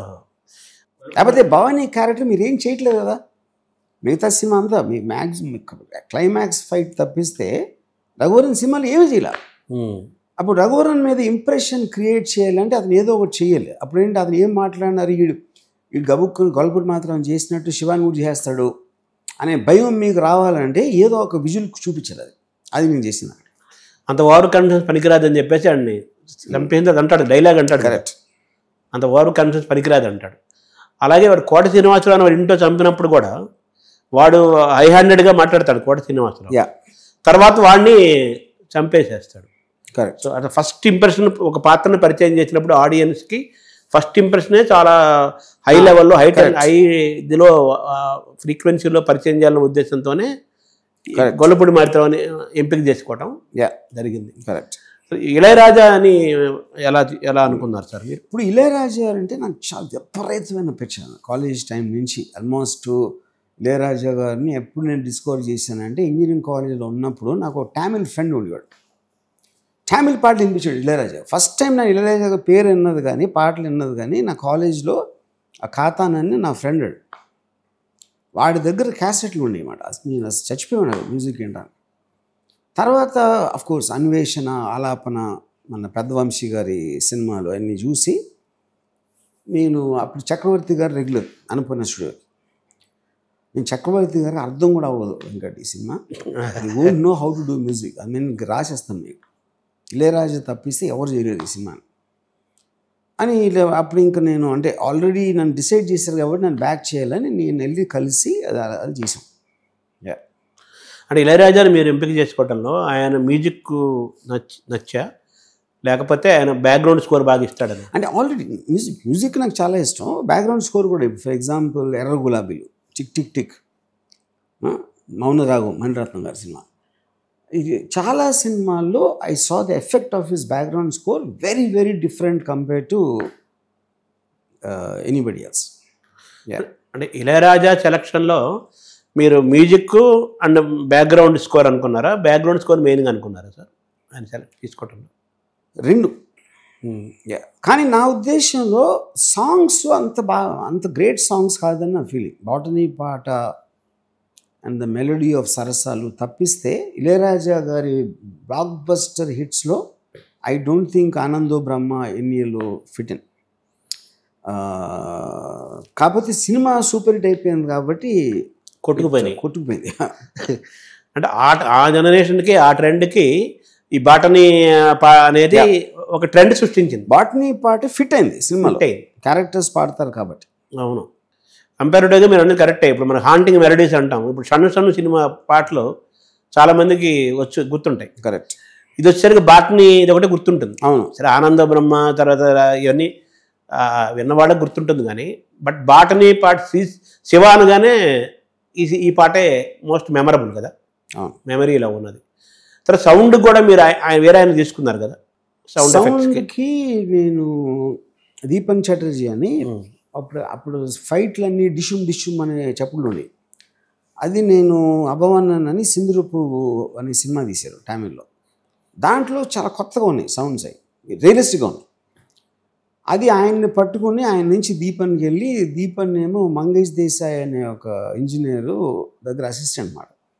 తను లండన్లో ఏదో సినిమా మిక్స్ చేస్తున్నప్పుడు అక్కడి నుంచి దొంగిలిచ్చాడు వాళ్ళ ట్రాక్స్ అయ్యో ఒక టేప్లో రికార్డ్ చేసుకొని. ఉట్టి అతని దగ్గర ఉన్నాయి, అందుకని తను తీసుకున్నా సౌండ్ ఎఫెక్ట్ కోసమే. ఎక్స్పెషల్లీ పంచ్ సౌండ్స్ కోసం. దాని తర్వాత మిగతా అన్ని రికార్డ్ చేసాం. Ambassador car starting, ambassador car sound ఒక చాలా మేజర్ ఫ్యాక్టర్ శివలో. యూనో, ఎందుకంటే మీకు తెలియకుండా ఆ రౌడీల మనస్సు చెప్తూ ఉంటుంది అది కర్రని, అంటే దాని సౌండ్ అది. ఇప్పుడు ఏంటి, ఇప్పుడు మీరు తీసామనుకోండి సినిమా, మన కార్లు అన్నీ సైలెంట్ కదా. అసలు అది శివాలో అంబాసిడర్ కార్ క్రియేట్ చేసిన భయం ప్రజెంట్ డే కార్ ఇంపాసిబుల్ చేయడం. మీరు న్యాచురల్ సౌండ్ అంటే శివ సినిమా గురించి చెప్పాలంటే సౌండ్ పరంగా ఇక్కడ సౌండ్ ఉంది, సైలెన్స్ కూడా ఉంది కదా. సైలెన్స్ లేకుండా సౌండ్ వాల్యూ ఉండదు.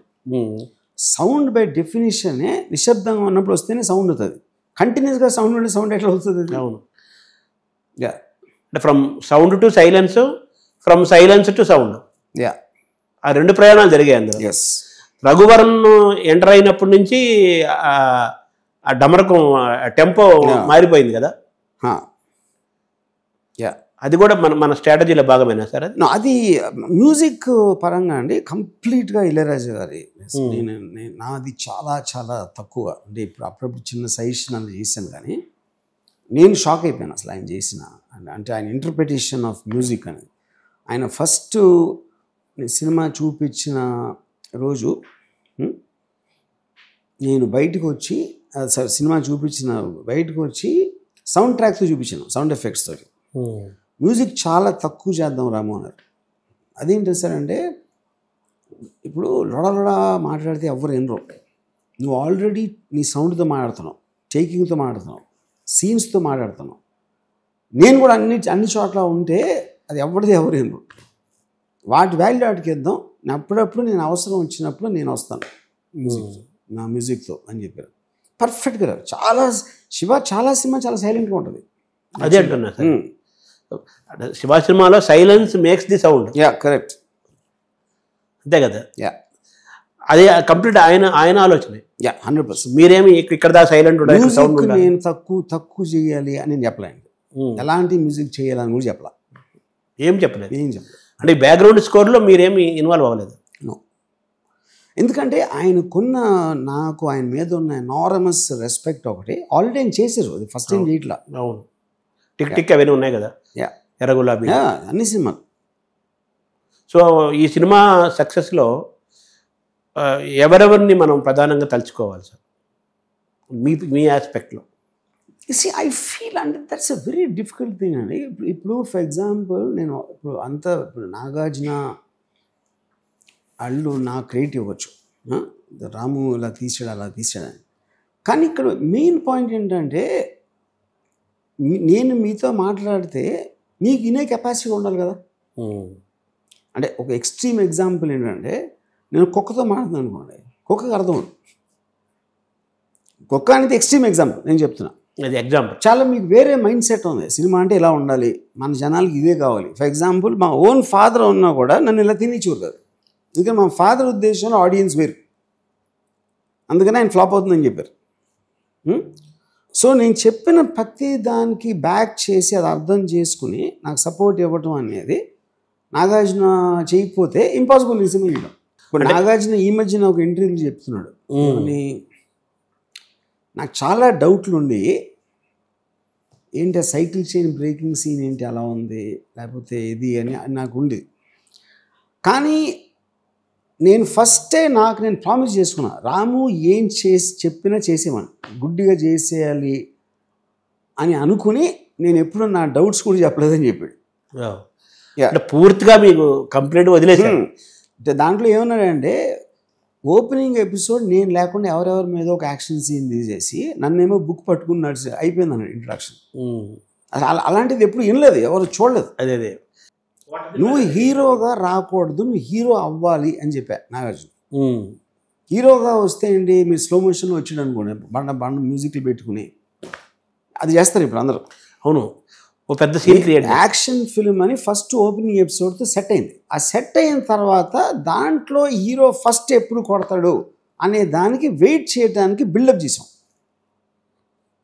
అది పాయింట్.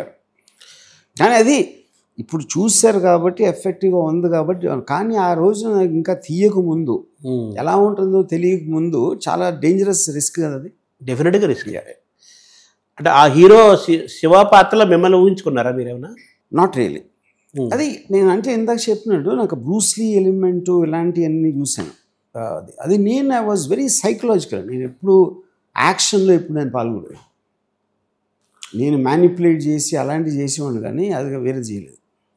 మ్యానిపులేషన్ కూడా ఇది పార్ట్ ఆఫ్ సైకాలజీ కదా. Of course. Impact others. Nagarjuna Shiva character manipulate చేయలేదు కదా ఎక్కడ. Very straight character. ఎస్. అమలని హీరోయిన్గా తీసుకోవటంలో నాగార్జున ఏముందా మీ ఇదే సార్? నేనే. బికాస్ ఇప్పుడు అమలా కూడా నాకు తెలుసు యాజ్ ఎ పర్సన్. కాలేజ్లో కొంచెం సొఫిస్టికేటెడ్ అమ్మాయి ఉండాలి, కొంచెం మోడర్న్ డ్రెస్లు వేసుకుని అది అని. దాంట్లో సొఫిస్టికేషన్ ఎందుకు ఇంపార్టెంట్ అంటే మిగతా ఉన్న వెరీ గ్రంజీ అండ్ కైండ్ ఆఫ్ రా ఎఫెక్ట్ తోటి అమలాకున్న పర్సనాలిటీ తనకున్న క్లాసీనెస్ జక్స్టపోజ్ అవుతుందని అనిపించింది నాకు. మీ నిర్ణయం ఏది? సో వాళ్ళు లవ్ కూడా బలపడటానికి ఇది అవటానికి కూడా వాళ్ళు ఇప్పుడు నాగార్జున వల్ల ఫస్ట్ టైం ఎప్పుడు కలిసారు అంటే ఆల్రెడీ 2 సినిమాలు చేస్తున్నారు అంతకుముందు. సో అది ఎప్పుడైంది అనేది నాకు తెలియదు. సార్ ఈ సినిమాలో నాకు అనిపించింది ఏంటంటే, ఒకటి మిగతా అంతా మోస్ట్ అడ్వాన్స్డ్గా అనిపించింది ఎవ్రీథింగ్ అందరిలాగానే. నేను కూడా ఒక ఆడియన్గా ఈ డ్యాన్సులు జరుగుతున్నప్పుడు గుంపులుగా వెనక డ్యాన్సర్స్ ఉంటారు కదా, అది మన అన్ని సినిమాల్లో రొటీన్ అది. సో మన సినిమాలో కూడా శివాలో కూడా అవి ఆ డ్యాన్సర్స్ ఫేస్లు ఫెమిలియర్ ఫేసెస్ గుంపులుగా వెనకాలనే వాళ్ళు రావటం అనేది అది కొంచెం నాకు స్టీరియో అనిపించింది. గుంపులుగా వెనకాల ఒక డ్యాన్స్ చేస్తున్నప్పుడు డ్యాన్సర్స్ ఉంటారు కదా, అవును, ఒక గుంపు వెనకాల వాళ్ళు డ్యాన్స్ చేస్తారు. మన అన్ని సినిమాల్లో కామన్ అది. అవును, హీరోయిన్ గుంపు వచ్చేస్తుంటారు. సో సరే బాటనీ దాంట్లో పెట్టారు, ఇద్దరు పెట్టారు, కానీ మిగతా 2 పాటల్లో కూడా ఆ గుంపులు ఉంటారు. Correct, ordinary. అది చాలా అందుకనే నేను ఈ 2 పాటలు తప్పిస్తే మన బాటనీ సాంగ్ అండ్ మన అఫ్కోర్స్ సరసాలు చాలు, I'm not so happy about the other songs. Kiss me wrong number అవ్వచ్చు, ఎన్నియర్లో అవ్వచ్చు, మన ఆనందో బ్రహ్మ బుర్రా కేసులో తీసాం. అది very very ordinary like any stereo అనిపించింది. Yeah correct. మీరు వేటూరు గారు రాశారు కొన్ని పాటలు, రాశారు. అదే ఈ 3 అదే సిరివెన్నెల రాశారు. అందుకని నేను అప్పుడు కూడా వేటూరు గారు స్టాండర్డ్ రైటర్, అన్నపూర్ణేశ్వరుడు. నాకు సీతారామ శాస్త్రి గారు అంటే విపరీతమైన ఇష్టం. అందుకని ఈ 2 పాటలు మాత్రం ఆయన తీసుకోండి, మిగతా మీరు ఆయనతో రాయించుకోండి. అంటే నేను I was very disinterested in those 3 songs. నాకు ఇప్పటికి నాకు ఇంతవరకు లిరిక్ ఏంటో తెలియదు ఆ 3 పాటలు. కానీ బాటనీ ఒకటి, సరసాల సాలు 2 సిరివెన్నెల రాసినవే కదా 2. ఆ సాహిత్యం వెళ్ళలేదా మీరు? అయ్యన్నా ఆ 2 విన్నా, ఈ 3 వెళ్ళలేదు. వేటూరు గారు వెళ్ళలేదు. సో మామూలుగా ఇళయరాజా మామూలుగా చాలామంది ఏం చెప్తారంటే, ఆయన కంపోజ్ చేసినప్పుడు ఎవరో రామానాయుడు పెద్దవాళ్ళు 2-3 పెద్ద డైరెక్టర్ ప్రొడ్యూసర్స్ తప్పితే మిగతా వాళ్ళు ఎవరికి వినిపించడు, ఆయన తీసుకొచ్చేసి బోర్డు అన్నట్టుగా ఇచ్చేస్తారు అంటారు కదా. మీరే సిట్టింగ్లో ఎవరిని ఎంకరేజ్ చేయడం రికార్డింగ్ టైం సిట్టింగ్లు అంటారు కదా, అది మీ ఎక్స్పీరియన్స్ విత్ ఇళయరాజా ఏంటి సార్ పాటల్లో? అంటే ఒకటి నేను ఐఎమ్ ఆల్రెడీ ఇంటిమిడేటెడ్. ఇళయరాజా గారిని మించిన మ్యూజిక్ డైరెక్టర్ లేడు, ఆయన మించిన ఆలోచించలేదనే ఫీలింగ్లో ఉన్నప్పుడు అది రావడానికి అసలు ఆస్కారం లేదు. ఆయన మొత్తం 5 సాంగ్స్ 30 minutesలో చేశారు. సిచ్యువేషన్స్ వల్ల అని చెప్పారు. దాన్ని చాలా బిజీ. అంటే సరే కాలేజ్లో కొంచెం వెళ్ళాలి, అంత వెరీ కలోకియల్ వర్డ్స్ ఏదో చెప్పారు. అది చం చజం చం అంతే అయిపోయింది. నెక్స్ట్ సిచ్యువేషన్స్ వల్ల అంతే, మళ్ళీ నెక్స్ట్ సిచ్యువేషన్.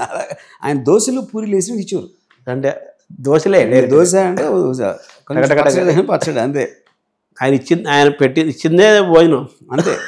అంటే పాయింట్ ఏంటంటే ఇప్పుడు ఆయనకున్న సక్సెస్కి, ఆయనకున్న ట్రాక్ రికార్డ్కి ఎవరన్నా చెప్పడానికి ఆడ కొంచెం తెలియాలి కదా.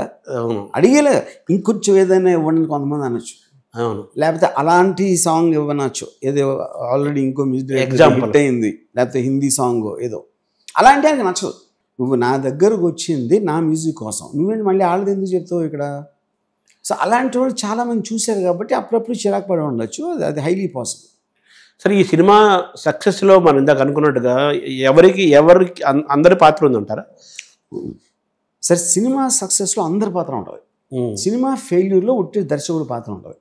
ఎందుకంటే వాళ్ళందరూ కూడా దర్శకుడి విజన్ కోసం చేశారు. నాకు ఇలాంటి పాట కావాలన్నా, నాకు ఇలాంటి ఫోటోగ్రఫీ కావాలన్నా, నాకు ఇలాంటి పర్ఫార్మెన్స్ కావాలన్నా అవన్నీ వాళ్ళు ఇచ్చారు కదా, నేను నా నుంచి రాలా. రఘువరన్ లేకపోతే సినిమా ఎలా అవుతుంది? ఫర్ ఎగ్జాంపుల్ ఇళయరాజా గారు మ్యూజిక్ లేకపోతే ఎలా ఉంటుంది?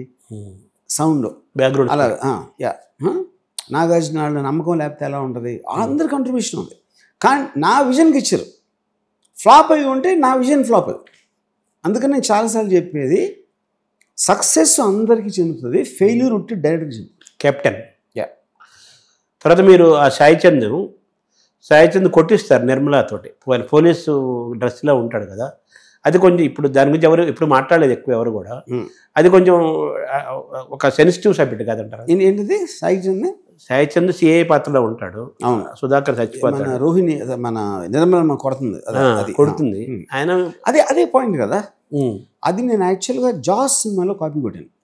జాస్ సినిమాలో పోలీస్ ఆఫీసరు షార్క్ ఉంది అని చెప్పడం, వార్నింగ్ ఇవ్వడం, ఎందుకంటే దానివల్ల బిజినెస్ పోతుందని మేయరు కొంచెం బలవంత పెడతాడు, చెప్పొద్దని. అప్పుడు ఒక మదర్కి తెలుస్తుంది ఆడ కొడుకు చచ్చిపోతాడు. సో అప్పుడు నేను షార్క్ బదులు రఘువరన్ పెట్టా. తనిఖీల భరణి కొంతసేపు డైలాగ్స్ ఉండవు అసలు, ఓన్లీ ఆయన తర్వాత మాట్లాడతాడు కానీ చాలాసేపు మాట్లాడు. అది ఎవరు సార్ ఆ థాట్? అది నేనే. ఎందుకంటే నాకు భరణి రిహర్సల్ చేస్తున్నాడు. అంటే రిహర్సల్ చేసేప్పుడు జనరల్గా యాక్టర్స్ ఏం చేస్తారంటే డైలాగ్ చెప్పకుండా వేరే వాళ్ళకి డిస్టర్బెన్స్ అవుతుందని వాళ్ళు ఏదో మూమెంట్ చూసుకుంటారు, ఇలా ఎవరు నువ్వు అని అంటానికి. నేను ఆ రిహర్సల్లో చూసి ఇలా అంటున్నాడు, తన మూమెంట్ చూడ, నేను అదే చెప్పని చెప్పాను. అదే హిట్ అయ్యింది. Yeah correct. మీకు ఇప్పుడు ఫస్ట్లో కూడా ఇప్పుడు జెడి చక్రవర్తి వస్తాడు, ఆడేమో కూర్చుని ఉంటాడు, ఆడెలా అంటాడు, ఈడెలా అంటాడు. ఈ సైన్ లాంగ్వేజ్ తోటి మీకు they become larger than life. అదేంటి నాకు తర్వాత భరణి చెప్పాడు ఒకసారి, నేను ఒక పెద్ద డైరెక్టర్ సినిమాలో చేస్తామంటే నువ్వు శివాలో చేసినట్టు చెయ్యి అని చెప్పాడు. అంటే సరే నా ఎలా అన్నాడు, ఒక చిన్న సిగ్నల్ కట్, ఏంటి చేయలేదని. చేసాను సార్ అని. లేదు మళ్ళీ మళ్ళీ మళ్ళీ మళ్ళీ స్టార్ట్ కెమెరా మరీ సెటిల్ అయిపోయాను ఫైనల్గా ఎలా అన్నా. అదే అన్నా, ఎందుకంటే అది బ్యాక్గ్రౌండ్ స్కోర్లో పెద్ద స్క్రీన్ మీద ఎట్లా ఉంటుంది అని అర్థం అవ్వటానికి చాలా తక్కువ మంది అవుతుంది. మీకు ఆ సెన్సిటివిటీ కానీ ఇంటెన్సిటీ ఉండాలి. ఆడియన్స్ ఎంత అర్థం చేసుకుంటారు, ఎంత చిన్న సిగ్నల్ అయినా అనే దానికి అది పాయింట్. అది ఆ పర్టిక్యులర్ హెడ్ నోడింగ్ అంతా నేను గాంధీలోంచి తీసుకున్నాను. రిచర్డ్ అటెన్బరో గాంధీ సినిమాలో గోడ్సే ఇలా వెనక్కి తిరిగి ఇలా అంటాడు, కారులో కూర్చుని ఒకటి ఇలా అంటాడు. ఆ 2 షాట్లు అక్కడి నుంచి కాపీ కొట్టాను. విశ్వనాథ్ గారు, కె విశ్వనాథ్ గారు ఒక మాట అంటుంటారు సార్, ఇప్పుడు స్టాండర్డ్స్ తెలుసు, ఈ సినిమాలో పాటలు ఉంటాయి కదా, ఈ పాటలు అనేవి సినిమాకి ఒక ఒక ఒక ఒక దాని ఏమంటారు ఒక ఒక బ్రేకర్స్ లాంటివి అవి. అసలు పాటలు లేకుండా ఉండాలంటాడు ఆయన. అంటే ఇప్పుడు ఫస్ట్ ఆఫ్ ఆల్ సినిమా అనేది ఇలా ఉండాలి అనే మీనింగ్ లేదండి. ఇప్పుడు సినిమా అనే దాని డెఫినేషన్, ఇప్పుడు సపోజ్ మేము ఇంజనీరింగ్ కాలేజ్లో అడవి రాముడు, వేటగాడు ఇలా సినిమాని చూసినప్పుడు అసలు పాటల కోసం వెళ్ళేవాడు మేము. స్టోరీ ఎవడు కేర్ కూడా చేయలే. అలా అని అది శంకరాభరణం ఆఫ్ కోర్స్ అక్కడ పాటలు ఉన్నాయి, సిచ్యువేషన్ సాంగ్స్ ఉన్నాయి. ఇంకొకటి ఏదో బూత్ లాంటి హారర్ సినిమాలో సాంగ్సే లేవు. ఏ సినిమా కూడా రెండో సినిమా అదే దాంట్లో చూడరు. అందుకని సినిమాని జనరలైజ్ చేయడం అనేది కరెక్ట్ కాదు. కొన్ని సినిమాలు పాటలు మొలానే ఆడతాయి, పాటలు మ్యూజికల్ సినిమాలు పాటలు ఉన్న మళ్ళీ ఇరిటేషన్ వస్తుంది. కంపేర్ టు క్షణ పాటలు బాగుంటాయి. శివాతో కంపేర్ చేస్తే డెఫినెట్గా నాకు పర్సనల్గా. అలాగే మీరు పాత్రలు అంటారు కదా, ఆ నటుడు కనిపించకూడదు, పాత్ర కనిపించాలనే మాట మనం వినపడుతుంటుంది. అలాగే నటన నటించడం కాదు, జస్ట్ బిహేవ్ చేయాలంటారు. సో అవన్నీ కూడా ఈ శివాలో కనిపిస్తాయి కదా. అది డెఫినెట్గా God father influence. God father ఒక పక్కన గోవింద్ నీలాని, అర్ధసత్య, లేకపోతే శ్యామ్ బెనిగల్, కల్యూగ్. నేను చాలా ఆర్ట్ ఫిలిం డైరెక్టర్స్ నుంచి ఇన్ఫ్లుయెన్స్ అయ్యి వాటిని కమర్షియలైజ్ చేశాను. ఆర్ట్ ఫిలిం ఎందుకంటే రియలిజం కోసం, రియాలిటీ అలా టెక్నికల్గా అడ్వాన్స్డ్. తర్వాత మామూలుగా కెమెరామన్ పెద్దవాళ్ళు చాలా సీనియర్ మోస్ట్ టాప్ కెమెరామెన్ ఏమంటారండి సార్ వాళ్ళు, ఒక సినిమా కెమెరా చాలా అద్భుతంగా చేశారు, షార్ట్స్ లేకపోతే మంచి సీన్లు చూపించారు. ఇప్పుడు మనం రివ్యూలు రాస్తున్నారు కదా, కెమెరా గురించి కూడా రాస్తున్నారు కదా, టేకింగ్ గురించి కూడా. ఇలా సినిమా కెమెరా గురించి మాట్లాడుతున్నారు అంటే ఇది మన నటుడు కనిపిస్తే పాత్ర కనిపించాలి కానీ నటుడు కనిపించకూడదు అంటారు. అలాగే కెమెరా గురించి టేకింగ్ గురించి మాట్లాడుతున్నారంటే కెమెరామెన్ ఫెయిల్ అయినట్టు అని చెప్పి తీరి చెప్తుంటారు. ఈ సినిమా వచ్చేసరికి కెమెరా టేకింగ్ గురించి మాట్లాడతారు. నా పాయింట్ ఏంటంటే, ఇప్పుడు ఎనీ విజువల్ కొత్తగా ఉన్నప్పుడు ఫస్ట్ ఆఫ్ ఆల్ జనరల్ ఆడియన్స్కి కెమెరాకి మిగతా క్రాఫ్ట్స్ సెపరేట్గా అర్థం అవ్వటం అనేది జరుగుతుంది. చాలాసార్లు మీరు ఏం రాస్తారు, ఎడిటింగ్ బాగాలేదంటారు.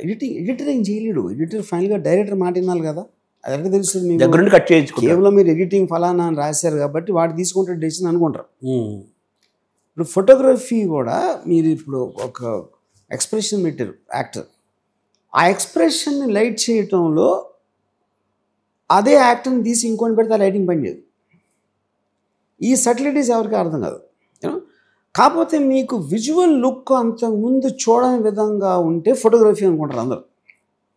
ఇప్పుడు శివాకు ముందు చాలా మటుకు ఫ్లాట్ లైటింగ్ ఉండేది, మొత్తం అంతా బ్రైట్ లైట్, ఫేస్ మీద కానీ వెనకాల సెట్లో కానీ. అది మేము first time high contrast light and shade వాడాం. అది కూడా గాడ్ ఫాదర్ ఇన్ఫ్లుయెన్స్. సో నేను గోపాల్ రెడ్డి మాట్లాడినప్పుడు నాకు గాడ్ ఫాదర్ టైప్లో కాంట్రాస్ట్ లైటింగ్ కావాలని చెప్పాను. సో అది ఆ మూడుకి సెట్ అయింది. అదే కాంట్రాస్ట్ లైటింగ్ మీరు అడవి రాములో పెడితే సూపర్ ఫ్లాప్ అవుతుంది. ఫర్ ఎగ్జాంపుల్ ఏ సినిమాకి అది సెట్ అవ్వాలి. అదే అంటే మీరు ఆయన కెమెరామెన్ ఏదో సందర్భంలో మాట్లాడుతూ, ఆయన కెమెరామెన్ కదా, ఈ కెమెరా అద్భుతంగా తీశారు, చాలా బాగుంది అని మాట్లాడుకున్నారంటే మేము ఫెయిల్ అయినట్టండి. నటుడు కనిపిస్తే పాత్ర ఫెయిల్ అయినట్టు అది చెప్తారండి, అది ఎవరు నమ్మరు. ఎందుకంటే సినిమా అనేది మీకు క్రాఫ్టింగ్. ఒక్కోసారి మ్యూజిక్ చాలా నచ్చవచ్చు, మ్యూజిక్ నోటీస్ చేశారంటే సినిమా ఫ్లాప్ అయినట్టు ఎలా ఉంటుంది, అది సేమ్ అంతే కదా. ఇప్పుడు ఫర్ ఎగ్జాంపుల్ శివాలో ఫస్ట్ టైం స్టడీ గేమ్ వాడాం. అవును, చాలా లెటర్స్ వచ్చి అనుపూర్ణ స్టూడియోస్కి. ఆ సందుల్లో పరిగెడుతున్నప్పుడు ఎక్స్ట్రాడినరీ అంటే వాళ్ళు నోటీస్ చేశారు. అది కూడా ఎఫెక్ట్ యాడ్ అయినట్టే కదా. అప్పుడు అరే ఏంటి కెమెరా వర్క్ అని నోటీసే చేయకపోతే ఆ కొత్తదనం ఎట్లా ఫీల్ అవుతారు? ఆ నోటీస్ చేయడమే మన సక్సెస్. 100%. మ్యూజిక్ కానీ ఎనీథింగ్ క్రాఫ్ట్ ఏదైనా సరే నోటీస్ చేయకపోతే దాన్ని ఉండటం ఎందుకు అసలు? అదే రికగ్నైజ్ చేయటం. ఇప్పుడు మన శివ సినిమా చూసినా క్షణంలో కూడా సందులు గొంతుల్లో సీన్లు వెనకాల పరిగెత్తుతూ ఉంటాము, ఆ షార్ట్స్ అవన్నీ అలాగే కింద నుంచి నేల నుంచి చూపించటము, డార్క్, ఇవన్నీ కూడా మీ ద్వారానే మన తెలుగు సినిమాకు పరిచయం అయిందని చెప్పాలి. దాని అర్థం ఏంటి, ఇవన్నీ నోటీస్ చేసి మాట్లాడుతున్నారు ఆడియన్స్. అవును, ఈవెన్ ఆఫ్టర్ 36 years ఇప్పుడు కూడా శివ సినిమాకి అవి గుర్తుండిపోయినాయి. అవును, అది ఆలోచన మీదే. దానిపై ఇన్ఫ్లుయెన్స్ మళ్ళీ మీ parallel movie and English movies అంటారా? Yes, correct. అలాగే ఫైట్స్ కూడా రాజు గారు వారు ఫైట్ మాస్టర్ అనుకుంటాను. ఇక్కడ అసలు ఆయన చేసిన మిగతా సినిమాల ఫైట్లకి శివాలో ఫైట్స్ అని అసలు రాయాలా అని కూడా అనిపిస్తుంటుంది. యా, అది ఎందుకంటే అక్కడంతా ఇప్పుడు కూడా అది చేస్తున్నారు. ఫైట్ అనగానే యాక్షన్ దగ్గరికి ఇచ్చేస్తారు. అతను ఏదో తీసుకుంటాడు, అసలు సినిమాకి సంబంధం ఉండదు. కైండ్ ఆఫ్ ఆ క్యారెక్టర్ ఇలా ఎలా చేస్తాడు అది సంబంధం ఉండదు. అవి ఒక్కొక్కసారి సూపర్ హిట్ అయిపోతాయి for various reasons. Shiva was the first time character నుంచి వస్తాను fight, not from action director. Natural. ఇప్పుడు నాగార్జున మొత్తం సినిమాలో ఒక జా హిట్, స్టమక్ పంచు, లేకపోతే ఒక కిక్కు, ఫ్రంట్ కిక్కు, ఇలాంటి తప్పిస్తే వేరే చేయడు. ఎందుకంటే ఆ మూడే వచ్చి నాకు. మీకు బ్రూస్లీ ఇన్ఫ్లుయెన్స్. బ్రూస్లీ చాలా చేస్తాడు. బ్రూస్లీ మార్షల్ ఆర్టిస్ట్ కదా, అవును. శివ మార్షల్ ఆర్టిస్ట్ కాదు. సో అప్పుడేంటి, ఆడియన్స్ అలాంటి ఫైట్ చూసినా చూడకపోయినా రియలిస్టిక్ అంటే ఇలా ఉంటుంది కదా అనుకుంటారు న్యాచురల్గా. యా, అంటే ఈ షార్ట్స్ మీరు బ్రూస్లీ ఇన్ఫ్లుయెన్స్ తీసినారు కదా, నేను తెలుసు. Bruce Lee attitude. ఇప్పుడు చాలా ఫేమస్ షార్ట్ ఏదైతే ఉందో, నాగార్జున ముగ్గురు వాడతాడు, కెమెరా జస్ట్ ప్యాన్ అవుతుంది, ఫేస్ నుంచి టక్కని కొట్టాడు, ఎక్కడ కొట్టాడు అంతే. అది చాలామంది షార్ట్ గురించి మాట్లాడతారు. అది ఎందుకంటే దాని ఇంపాక్ట్, నేను బ్రూస్లీ సినిమాని తీసిన షార్ట్. అది బ్రూస్లీ ఏంటంటే అతను కొట్టే వాళ్ళని చూడకుండా ఇంకోటి ఏమైనా చూస్తూ ఉంటాడు. అండ్ వాడి మీద ఎఫెక్ట్ కోసం వాడు లేడు, ఫ్రేమ్లో లేడు అసలు. కెమెరా పాయింట్ ఆఫ్ వ్యూ అనుకుంటే వాడిని చూస్తా కొడతాడు. సేమ్ థింగ్ నేను నాగార్జునతో ట్రై చేశాను, వర్కౌట్ అయింది. ఇది మార్షల్ ఆర్ట్స్ లేకుండా అని నేను చెప్పేది అదే. ఇంకోటి ఆ పాజ్, ఇప్పుడు ఇరానీ కేఫ్లో గబుక్కుని లేసి ఒకరిని కొడతాడు, వాడు వెళ్ళి గోడ మీద పడి జారుతాడు. దాని తర్వాత స్టే చేసాం, స్టేలో ఉంది, it is not the punch. ఆ స్టేలో ఏంటి, ఈ గణేష్ గాడికి ఒక్కసారిగా ఉనికిపోతాడు అసలు ఆ హిట్ చూసి. ఆడు ఇంకా పడతా ఉంటాడు, నాగార్జున కాన్ఫిడెంట్గా ఇలా చూస్తూ ఉంటాడు. అది అక్కడ ఉంది violence is not in the punch. మీరు ఆ పాజ్ లేకుండా టక్ అని కట్ చేసాను అనుకోండి, ఇంకేముండదు. సో మనసులో మీరు ఇవన్నీ పెట్టుకొని ఈ తెలుగు సినిమాకి, శివ సినిమాకి అడాప్ట్ చేసుకుంటూ మళ్ళీ నేటివిటీని, విజయవాడ తాలూకు పాలిటిక్స్, విజయవాడ వాతావరణము, కాలేజీ వాతావరణము, మాఫియా, స్టూడెంట్స్, ఆ రోజున్న youth, political systems, police systems, mafia, అవన్నీ కనెక్ట్ చేసుకుంటూ మీరు సీన్లు అల్లుకుంటూ వెళ్ళిపోయారు. అంతే కదా. ఈ సినిమా తమిళం కూడా తీసుకొస్తున్నారట కదా, రిలీజ్. యా, ముందు ఇక్కడ చేసి దాని తర్వాత ఒక 2 weeks తర్వాత వేరే లాంగ్వేజ్లో చేద్దామని ఐడియా. ఈ హిందీ కూడా అనుకుంటున్నారు కదా. యా, అయితే మీరు హిందీలో ఎందుకు మార్చేశారు సార్? దీనికి తెలుగు దీనికి హిందీకి మార్చారు అంటే ఆ టైంలో ఏమనిపించిందంటే, which I don't know if it is right or wrong, ఏదో కన్వీనియంట్గా సడన్గా గంట వరకు ఆ పాప లేదు అసలు సినిమాలో. ఆ పాపని కన్వీనియన్స్గా క్లైమాక్స్లో ఏదో ఒకటి వదిలేని మళ్ళీ తీసుకొచ్చి స్టోరీలోకి చేసినట్టు అనిపించింది. అమలా రన్నింగ్ క్యారెక్టర్ తప్పిసి కనుక అది ఎక్కువ ఎఫెక్ట్ ఉంటుంది అనుకున్నాను. అప్పుడు హిందీలో చూసిన అందరికి నచ్చింది, ఇక్కడ వాళ్ళకి నచ్చదా చేంజ్ చేయడం. కంపేర్డ్గా మన తెలుగు బ్లాక్ బాస్టర్ అయింది, తమిళం కూడా బాగా హిట్ అయింది, హిందీ ఇక్కడ అంత హిట్ అవ్వలేదు, అంత పేరు రాలేదు కదా యాక్చువల్గా. నేను అది ఆ టైంలో డిస్ట్రిబ్యూటరు ఎవరు అక్కడ అంటే క్యాష్ అంతా నడిచేది కదా, మాకు కూడా తెలియదు ఎలా అడిగింది. తర్వాత నాగార్జున నాకు ఖుదాగవా షూటింగ్కి వెళ్ళినప్పుడు, ఖుదాగవాలు ఎందుకు తీసుకున్నారు, అమితాబ్ బచ్చన్ పక్కన దిల్మాన్ కదా, ఇదే హిట్ అయింది కనుక. అప్పుడు అక్కడ నార్త్లో షూట్ చేస్తా ఉంటే అందరూ శివ శివ శివ అని వస్తున్నారంట. అప్పుడు అర్థమైంది మాకు సినిమా అక్కడ కూడా హిట్ అయింది. అదే పైన ఎగ్జాంపుల్. ఇప్పుడు సత్య కానీ సర్కార్ కానీ ఇవన్నీ అక్కడ హిట్ అవటానికి కారణము శివాయ మూలం హిందీకి. కరెక్ట్. నాకు సినిమాలు వచ్చింది కూడా దాని గురించి కదా. ఇప్పుడు శివ అక్కడ హిట్ అవ్వకపోతే నాకు రంగీలా ఇన్ని వచ్చి కాదు కదా. ఇక్కడ రఘువరన్ని మీరు అలా ఇంట్రడ్యూస్ చేశారు. ఇంట్రడ్యూస్ అంటే ఆల్రెడీ గతంలో ఉన్నా కానీ అతను కొత్తగా చూపించి అతను ఎలివేట్ చేసి శివ అనగానే మనకు ఫస్ట్ గుర్తుకొచ్చేది నాగార్జున కాదు, శివ అనగానే రఘువరన్ని గుర్తుకొచ్చాడని చెప్పొచ్చు కంపారిటివ్గా.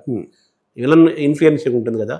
అలాగే అక్కడ మనోజ్ వాజ్పేయి, అక్కడ అతన్ని మీరు ఇంట్రడ్యూస్ చేశారు. అంటే ఇంట్రడ్యూస్ చేయడం అతనిలోని డిఫరెంట్ ప్రతి టాలెంట్ అని. సో ఆ కంపారిజన్ చేయొచ్చా sir, Raghuvaran versus Manoj Vajpayee? Not really. ఇది కంపారిజన్ ఐ డోంట్ వాట్ అంటే selection of the brilliance. See, I believe Manoj Vajpayee is a far superior actor. ఒకటి. Raghuvaran is very good in a limited spectrum. మీరు భవానీకి కాంటెక్స్ట్కి మించి రఘువరన్ ఎప్పుడు చూడాలి. Manoj Vajpayee can do anything. Yeah.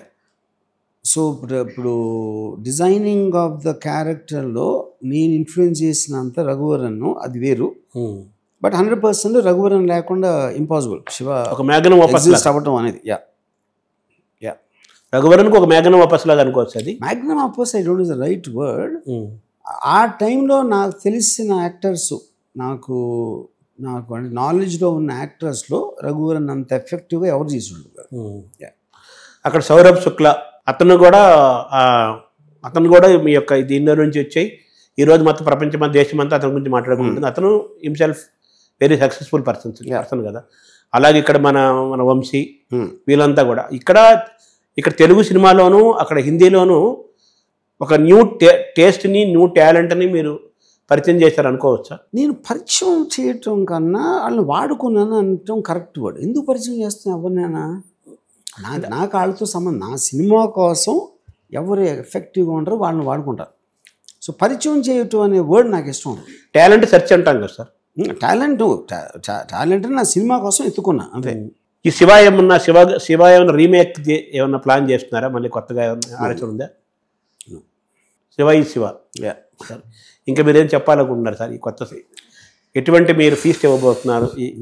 Feast నేను చెప్తున్నాను. ఇప్పుడు మా ఇంటికి రండి బ్రహ్మాండంగా వంట చేసిన ఎవరైనా చెప్తారా? వాడికి నచ్చాలి కదా. వాడికి నచ్చదు. అదే మా వంతు కృషి మేము చేసాం. And I feel it will be very different for them because పాతగా చూసిన వాళ్ళందరికీ కొత్త సౌండ్తో ఎక్స్పీరియన్స్ చేయడం, చూడని వాళ్ళకి ఇప్పుడు వచ్చిన స్లో మోషన్ షాట్లు అన్నీ లేకుండా రియలిస్టిక్ యాక్షన్ అనేది చూడటానికి ఇష్టపడతారు అనుకుంటున్నాం. చాలాసార్లు చూసుంటారు శివ. ఇప్పుడు ఈ రిలీజ్లో భాగంగా మొత్తం న్యూగా డిజైన్ చేసే భాగంగా సినిమాని వాళ్ళు ఇంకా ఫోకస్డ్గా చూసుంటారు కదా. మీకు అప్పటికిప్పటికి ఏమైనా డిఫరెన్స్? నాకు అర్థమైన డిఫరెన్స్ ఉంది. అప్పటికి డిఫరెన్స్ శివ క్యారెక్టర్ ఒక ఎక్స్ట్రాడినరీగా ఇప్పుడు అర్థమైంది 35 ఏళ్ళేగా.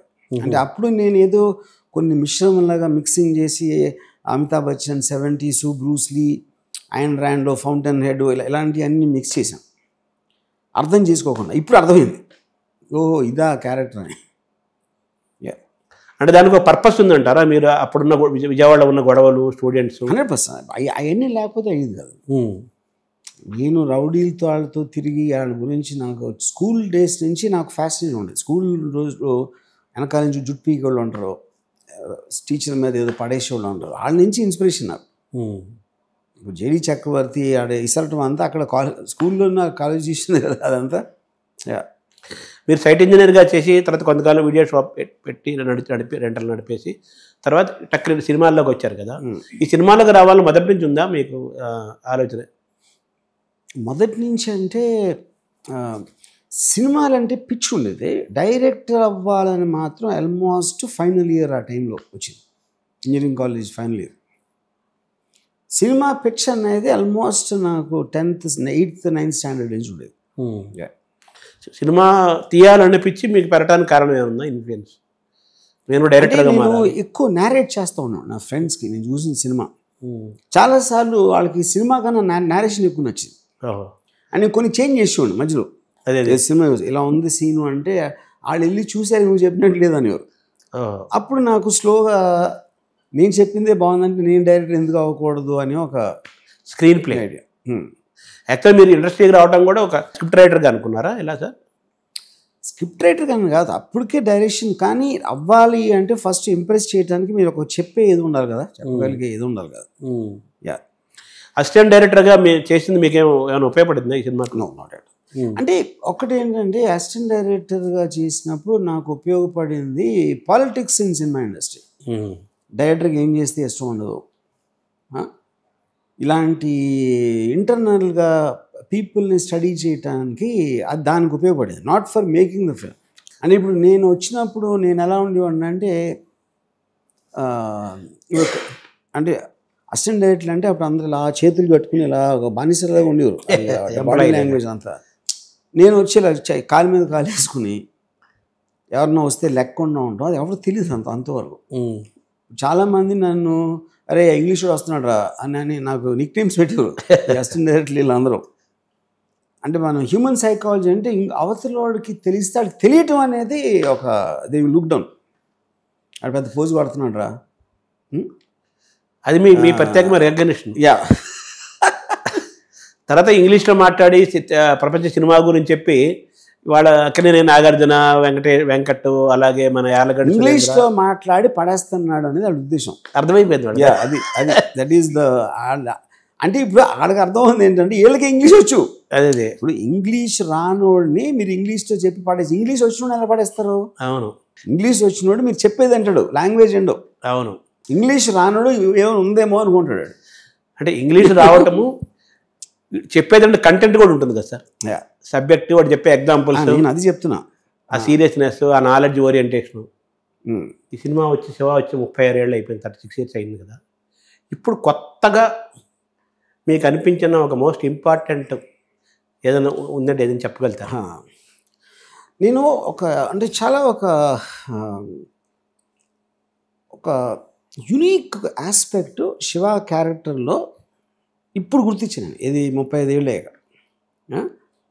నేను రాసినప్పుడు, తీసినప్పుడు, సినిమా అయిపోయి ఆడినప్పుడు కూడా ఆ పర్టిక్యులర్ థింగ్ గుర్తించలేదు. అదేంటంటే ఇంకోటి ఏంటంటే నేను గుర్తించింది ఈ 35 ఏళ్ళలో ఒక్క సినిమాలో కూడా మళ్ళీ రాలేదు. ఇది నా సినిమాలో రాలేదు, వేరే ఎవరి సినిమాలో రాలేదు. చాలా ఇంపార్టెంట్ విషయం అది. యాక్చువల్గా సినిమా అంత పెద్ద హిట్ అవ్వటానికి ఇది ముఖ్య కారణం అని నేను ఇప్పుడు నమ్ముతున్నాను. అదేంటంటే నాగార్జున జేడి చక్రవర్తి వెనకాల పరిగెడుతున్నాడు, కొడుతున్నాడు, కొట్టాడు. కట్ చేస్తే ప్రిన్సిపల్ అడిగాడు, ఏంటి క్లాస్ రూమ్లో రౌడీజం ఏంటంటే నాగార్జున ఒక డైలాగ్ చెప్తాడు, చదువుకోవడానికి వస్తే మమ్మల్ని డిస్టర్బ్ చేస్తే మీరేమంటారు, చెంప మీద కొడితే ఇంకో చెంప చూపిస్తాను, నేను గాంధీని కాదంట. అది ఎలా అన్నాడంటే నాగార్జున తను అన్న టోన్ చెప్తున్నాడు, చదువుకు వచ్చిన మమ్మల్ని డిస్టర్బ్ చేస్తే మీరేమంటారు, చెంప మీద కొడితే ఇంకో చెంప చూడండి, గాంధీని కాదు అని ఒక ఆర్ద్రత అంటాడు. ఆర్ద్రత అంటే ఒక హర్ట్, ఎమోషనల్ హర్ట్ అయ్యాడు. అదే డైలాగ్ మీద ఎలా చెప్పొచ్చు, చెంప మీద కొడితే ఇంకో చెంప, గాంధీని కాదు అని కోపంతో చెప్పొచ్చు. చెంప మీద కొడితే ఇంకో చెంప చూపించడానికి అని స్వాగతో చెప్పచ్చు. ఆర్ద్రత అనేది రియలిస్టిక్ ఎమోషన్, అంటే జెన్యున్గా హర్ట్ అయ్యాడు. అసలు ఇలాంటి వాళ్ళని బేర్ చేస్తున్నారు, జేడీ లాంటి వాళ్ళని నేను చేస్తే నన్ను అడుగుతున్నారు క్వశ్చన్ మీరు అని తను హర్ట్ అయ్యి అడుగుతున్నాడు. ఇప్పుడు ఈ రియలిజం అనేది ఇంతవరకు నేను ఏ సినిమాలో చూడలేదు. ఏది శివ తర్వాత మీ సినిమాలో చూడలేదు, ఏ సినిమాలో చూడలేదు. అప్పుడు ఇది అప్పుడు నేను నాగార్జున ఫోన్ చేసి చెప్పాను, ఇది నేను రియలైజ్ అయినాను. మనకి తెలియకుండా ఎలా చేయొచ్చో అప్పుడు నాతో అన్నాడు నాగార్జున. నేను రియలైజ్ అయింది ఏంటంటే సబ్కాన్షియస్గా I was copying Amitabh Bachchan from Zanjeer. ఎక్కడో రాంబో సినిమాలో సిల్వస్టర్ స్టాలోన్ మాట్లాడే తీరు. వీటన్నిటికీ కామన్ ఏంటంటే వాళ్ళు సర్కమ్స్టాన్సెస్లోంచి హీరో అవుతారు మామూలు క్యారెక్టర్గా వచ్చి. అప్పుడు అమితాబ్ బచ్చన్ ఒక సినిమాలో ఒక బ్రదర్ ఏదో మోసం చేస్తాడు అబద్ధం చెప్పి.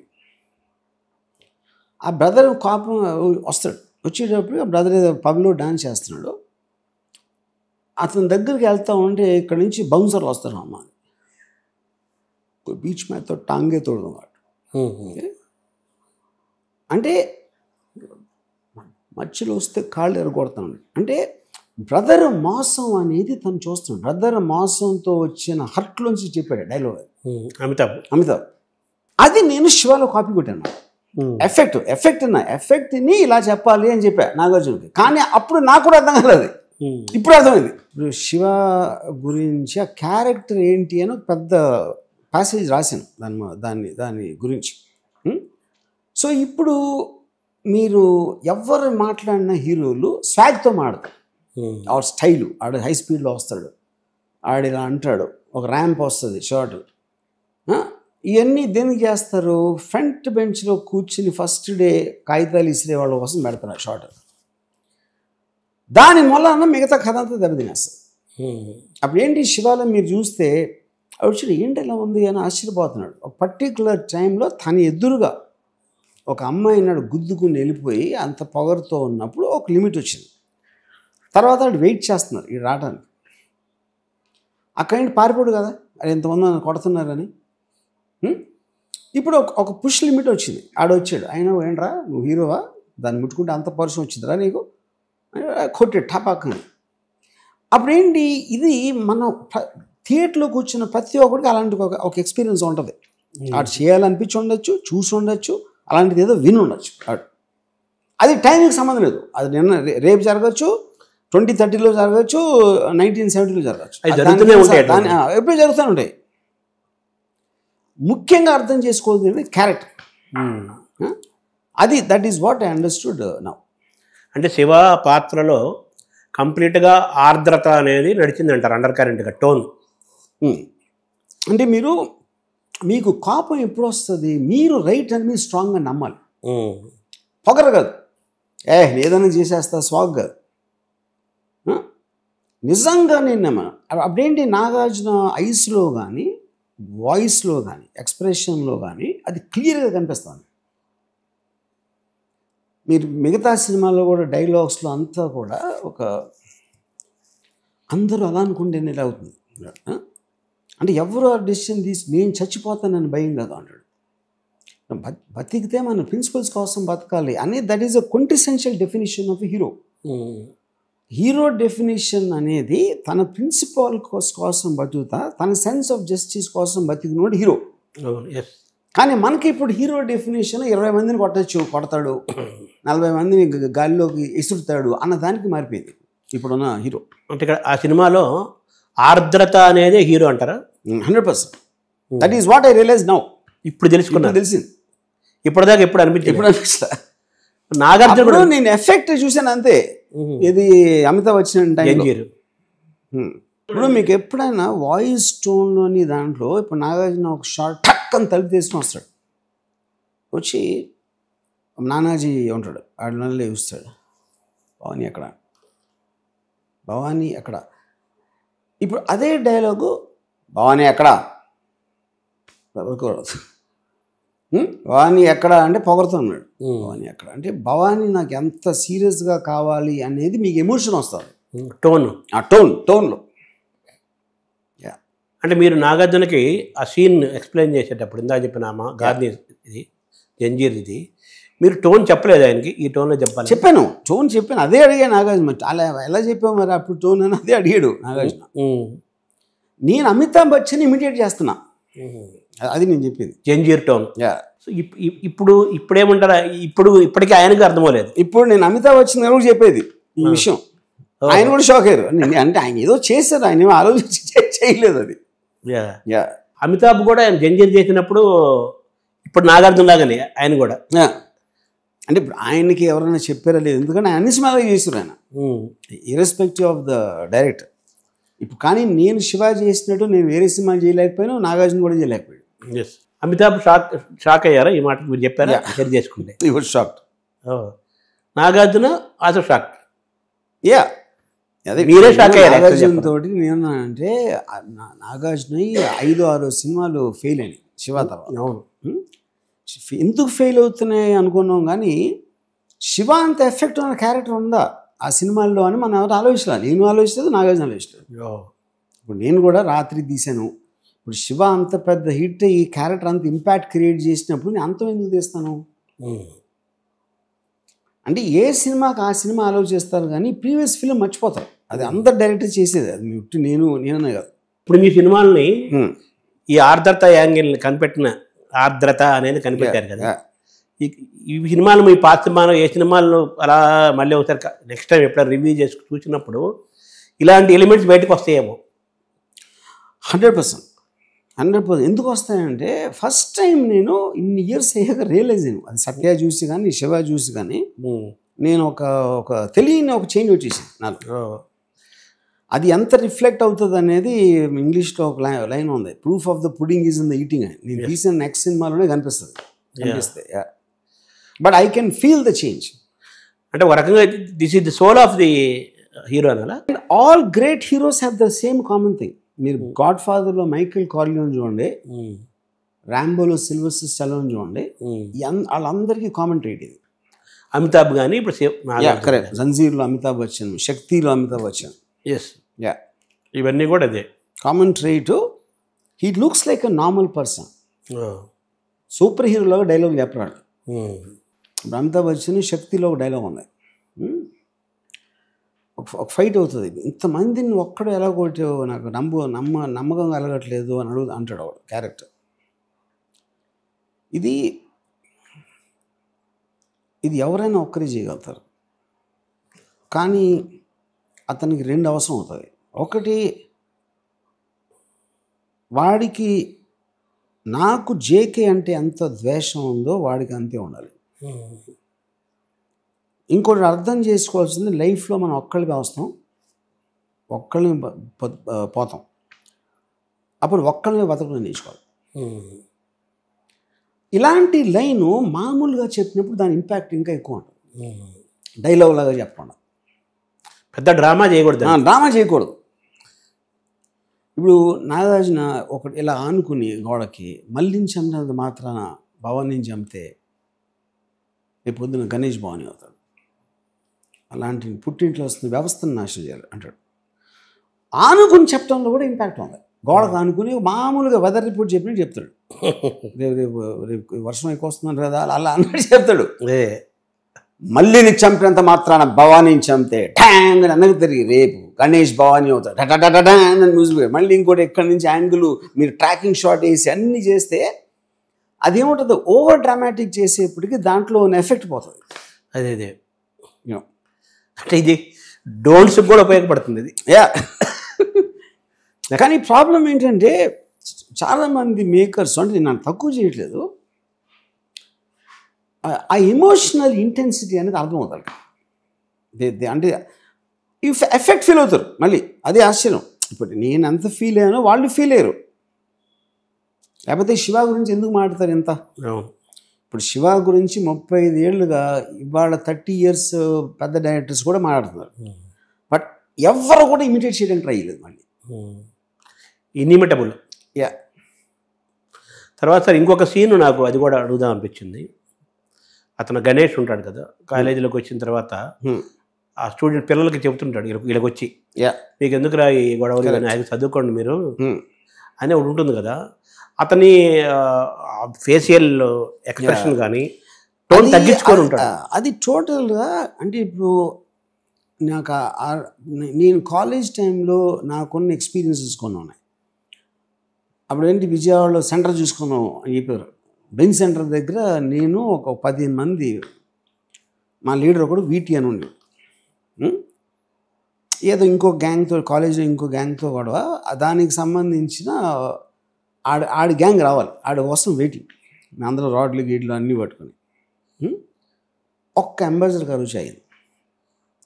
దాంట్లోంచి అదర్ గ్యాంగ్ లీడర్ దిగాడు, జేడీ అనుకున్నాం. అటుపక్క నుంచి ఒక మిడిల్ ఏజ్ మ్యాన్, అది గడ్డం ఉంది, ఒక లుంగి వేసుకున్నాడు. ఆ కారు దిగి కొంచెంసేపు లుంగి సర్దుకున్నాడు, ఇలా పెట్టి. మేమందరం చూస్తున్నాం, సినిమా చూస్తున్నాడు. మాకు ఆశ్చర్యం ఏంటి, 30-40 మంది వచ్చేస్తారు అని మేము వెయిటింగ్. యాక్చువల్గా ఇద్దరే వచ్చారు. ఆడి దగ్గరికి వస్తా మిడిల్ ఏజ్ గాయ, చిన్న చిరునవ్వు ఆడి మొహంలో. ఆడు దగ్గర, ఇక్కడ వీటీ ఎవడు బాబు అన్నాడు. వీటీ లేచాడు. చూడు బాబు, మీ పేరెంట్స్ చాలా కష్టపడి వాళ్ళు డబ్బులు కట్టి మీకు ఫీజులు ఇక్కడికి పంపిస్తారు. ఇక్కడికి వచ్చి ఎందుకు కాలేజ్ పాలిటిక్స్లో ఎందుకు మీకు తప్పు కదా, వాళ్ళు ఏమవుతారు, మీరు ఏం ఫీల్ అవుతారు అని చెప్పి ఆడు బొగ్గగిల్లి గిలే అని ఆయన పిలిచాడు. నాగస్ పార్టీ ఆయన పిలిచి ఇద్దరికి చేతులు పెట్టి అని ఒక ముద్దు పెట్టాడు. అని ముద్దు పెట్టాడు. ఇలా అదే ఇంకసారి ఆపేయండి అన్నాడు. ఇంకెళ్ళండి బాబు అన్నాడు. అంతే, అయిపోయింది. ఫైట్ అవ్వలా. ఫైట్ అవ్వాలి. మేము వెయిటింగ్ ఫర్ ఫైట్. ఇప్పుడు వాళ్ళు 15 మంది వచ్చి ఉండే ఇట్స్ పాసిబుల్ మేము కొట్టేవాడు, లేకపోతే తను తినం ఏదో ఒకటి అయ్యి. ఎప్పుడైతే ఈడ మమ్మల్ని పిల్లల్లాగా ట్రీట్ చేసాడో మేము కూడా పిల్లలు అయిపోయాం. That is psychological aspect. అది అప్పుడు ఏంటి, మీకు అది వాడు ఎవడో తెలీదు, అసలు వాడి హిస్టరీ తెలీదు, వాడి పేరు తెలీదు, ఏమీ తెలీదు. కానీ ఏంటి, అలా బిహేవ్ చేసేవాడు వెనకాల ఎంత బలం లేకపోతే అంత కాన్ఫిడెన్స్ ఉంటుంది అని ఒక సైకలాజికల్ సిగ్నల్. ఇప్పుడు చూడండి మీరు, గణేష్ వచ్చాడు, అవును అటు శివ అంటే ఆడే అన్నాడు, జేడి వచ్చాడు, నడిచాడు, డైలాగ్ చెప్పాడు. అక్కడ ఎవరు గ్యాంగ్ లేరు, ఎవరు లేరు అక్కడ. సో ఇది ఈ ఎలిమెంట్ నేను సినిమాలో పెట్టింది ఏంటంటే, ఆ బొగ్గ గెల్లటం అనేది కొంచెం కామెడీ అయిపోతుందని అనిపించింది. ఇంకోటి, శివ క్యారెక్టర్ బొగ్గ గెలితే ఎలా చేస్తాడు అది, ఎందుకంటే did want it to happen immediately. ఆ టెంపో పోతుంది, టెంపో పోతుంది. అవి కట్ చేసి మిగతాది యాసిడ్గా పెట్టింది బాడీ లాంగ్వేజ్లో. యా, ఇప్పుడు కానీ ఇది చాలా ఇంపార్టెంట్ విషయం మీరు చెప్పింది. పిల్లలుగా ట్రీట్ చేశారు కాబట్టి మేము పిల్లలుగా పిల్లలు అయిపోయారు, పిల్లలు అయిపోయాం. ఇది నేను అక్కడే మా గ్రాండ్ ఫాదర్ డెత్ బెడ్ మీద ఉన్నారు. ఆయన, నేను ఎక్కడో బాంబే నుంచి వచ్చాను చూడటానికి. ఆయన మాస్క్ అన్నీ వేసుకున్నారు. అది నన్ను చూసి నాతో మాడని దాంతో మాస్క్ తీసేయటానికి ట్రై చేస్తాను. ఈ ఒక 20 ఏళ్ళ నర్సు ఉంది ఒక అమ్మాయి, వద్దు వద్దు తీయద్దు అని అని అంటుంది. అంటే ఆయనకు ఒక 80 ఎంతో ఉంటాయి, నర్సు ఏమంటుంది. ఎప్పుడైతే చిన్నపిల్లల ట్రీట్ ఆయన మారం చేయడం మొదలెట్టాడు. ఎందుకంటే తను చిన్నపిల్లగా చూస్తుంది కాబట్టి ఆయన కూడా చిన్నపిల్లడు అయిపోయాడు. సో అప్పుడు ఇదే సీన్లో అతను వచ్చి వీటి గారు ఎవరండి ఇక్కడ అని అనుకోండి, మేము హీరోలు అయిపోతాం. ఎవరండి వీటి ఇక్కడ అంటే కదా అది వీడియో. సో అవతలోడు అడ్రస్ చేసిన దాన్ని బట్టి సీన్ మారిపోతుంది. That is what the impact of A character is. అంటే అక్కడ డైలాగ్ డెలివరీలో కానీ, ఐ కాంటాక్ట్లో కానీ, ఎక్స్ప్రెషన్లో కానీ, బాడీ లాంగ్వేజ్లో కానీ, ఎదుటి పాత్రల్ని ట్రీట్ చేయడంలో కానీ, ట్రీట్మెంట్ అంటాం కదా, ట్రీట్ చేయడంలో కానీ, అంటే యాక్చువల్గా మీ పట్ల ఒక వాత్సల్యం ఉంది అతనికి, ఏది విజయవాడ అతనికి, దాన్ని యాజ్ ఇది పట్టుకొచ్చారు. కానీ కొంచెం దాన్ని ఏంటంటే టోన్ డౌన్ చేశారు దీన్ని కొంచెం, అంతే కదా. అంతే, టోన్ డౌన్ కన్నా యాక్చువల్ బాడీ లాంగ్వేజ్ అది. మీకు రియల్ లైఫ్లో ఎవరు డ్రామాటిక్గా ఉండరు కదా, న్యాచురల్ కదా, ఎవరు న్యాచురల్గా ఉండరు. అందరూ కంటెంట్లో డ్రామా ఉండాలి, పర్ఫార్మెన్స్లో రియాలిటీ ఉండాలి. అది డ్రామాని అనిపించకూడదు, కనిపించకూడదు. అది సో ఇది కూడా చాలా ఇంపార్టెంట్ ఇది. సో ఓవరాల్గా మీ ప్రాక్టికల్ లైఫ్, మీరు టెక్నికల్గానేమో మీరు చూసిన సినిమాలు ఉపయోగపడ్డాయి, మీ ప్రాక్టికల్ లైఫ్ ఈ నెరేషన్కి, స్టోరీ టెల్లింగ్కి, దీనికి ఉపయోగపడింది. అంతే, it's a combination of practical experiences, correct, and థియరిటికల్గా the best movies from Bollywood and Hollywood. Yes, అంతే కదా, సమ్మరైజ్ చేయాలి. సో ఓవరాల్గా శివ సినిమా అనేది 36 ఏళ్ల తర్వాత కూడా అదే యూత్ఫుల్గా, అదే జోష్తో ఉందని మనం డిఫరెంట్గా నమ్మాలి. సినిమా అనేది, మేకింగ్ ఆఫ్ శివ అనేది చేసేటప్పుడు ఏ సినిమా అయినా సరే డూసు డోంట్స్ అంటారు కదా. మన ఇండియన్ సినిమాలో ఇవి డూసు, ఇవి డోంట్స్ అని, మన డోంట్స్కి ఎక్కువ మన సినిమాలను పెట్టుకున్నారు, ఎంచుకున్నారా మీరు మేకింగ్ ఆఫ్ శివాలో? డోంట్ అంటే ఎలాగా, అంటే ఇలా ఉండకూడదు, ఇలా చెప్పకూడదు, ఇలా తీయకూడదు అనుకుంటాను, ఇలా అది డిఫరెంట్గా అనుకున్నా. డూస్కి హాలీవుడ్ని తీసుకున్నారు, డోంట్స్కి మాత్రం ఇండియన్. Correct, super. ఇది చాలా, నేను ఎంతవరకు ఇప్పుడు ఆలోచించలే. డోంట్స్ అని మన సినిమాల నుంచి, డూస్ అని అక్కడి నుంచి. Correct. Thank you sir, all the best. Thank you.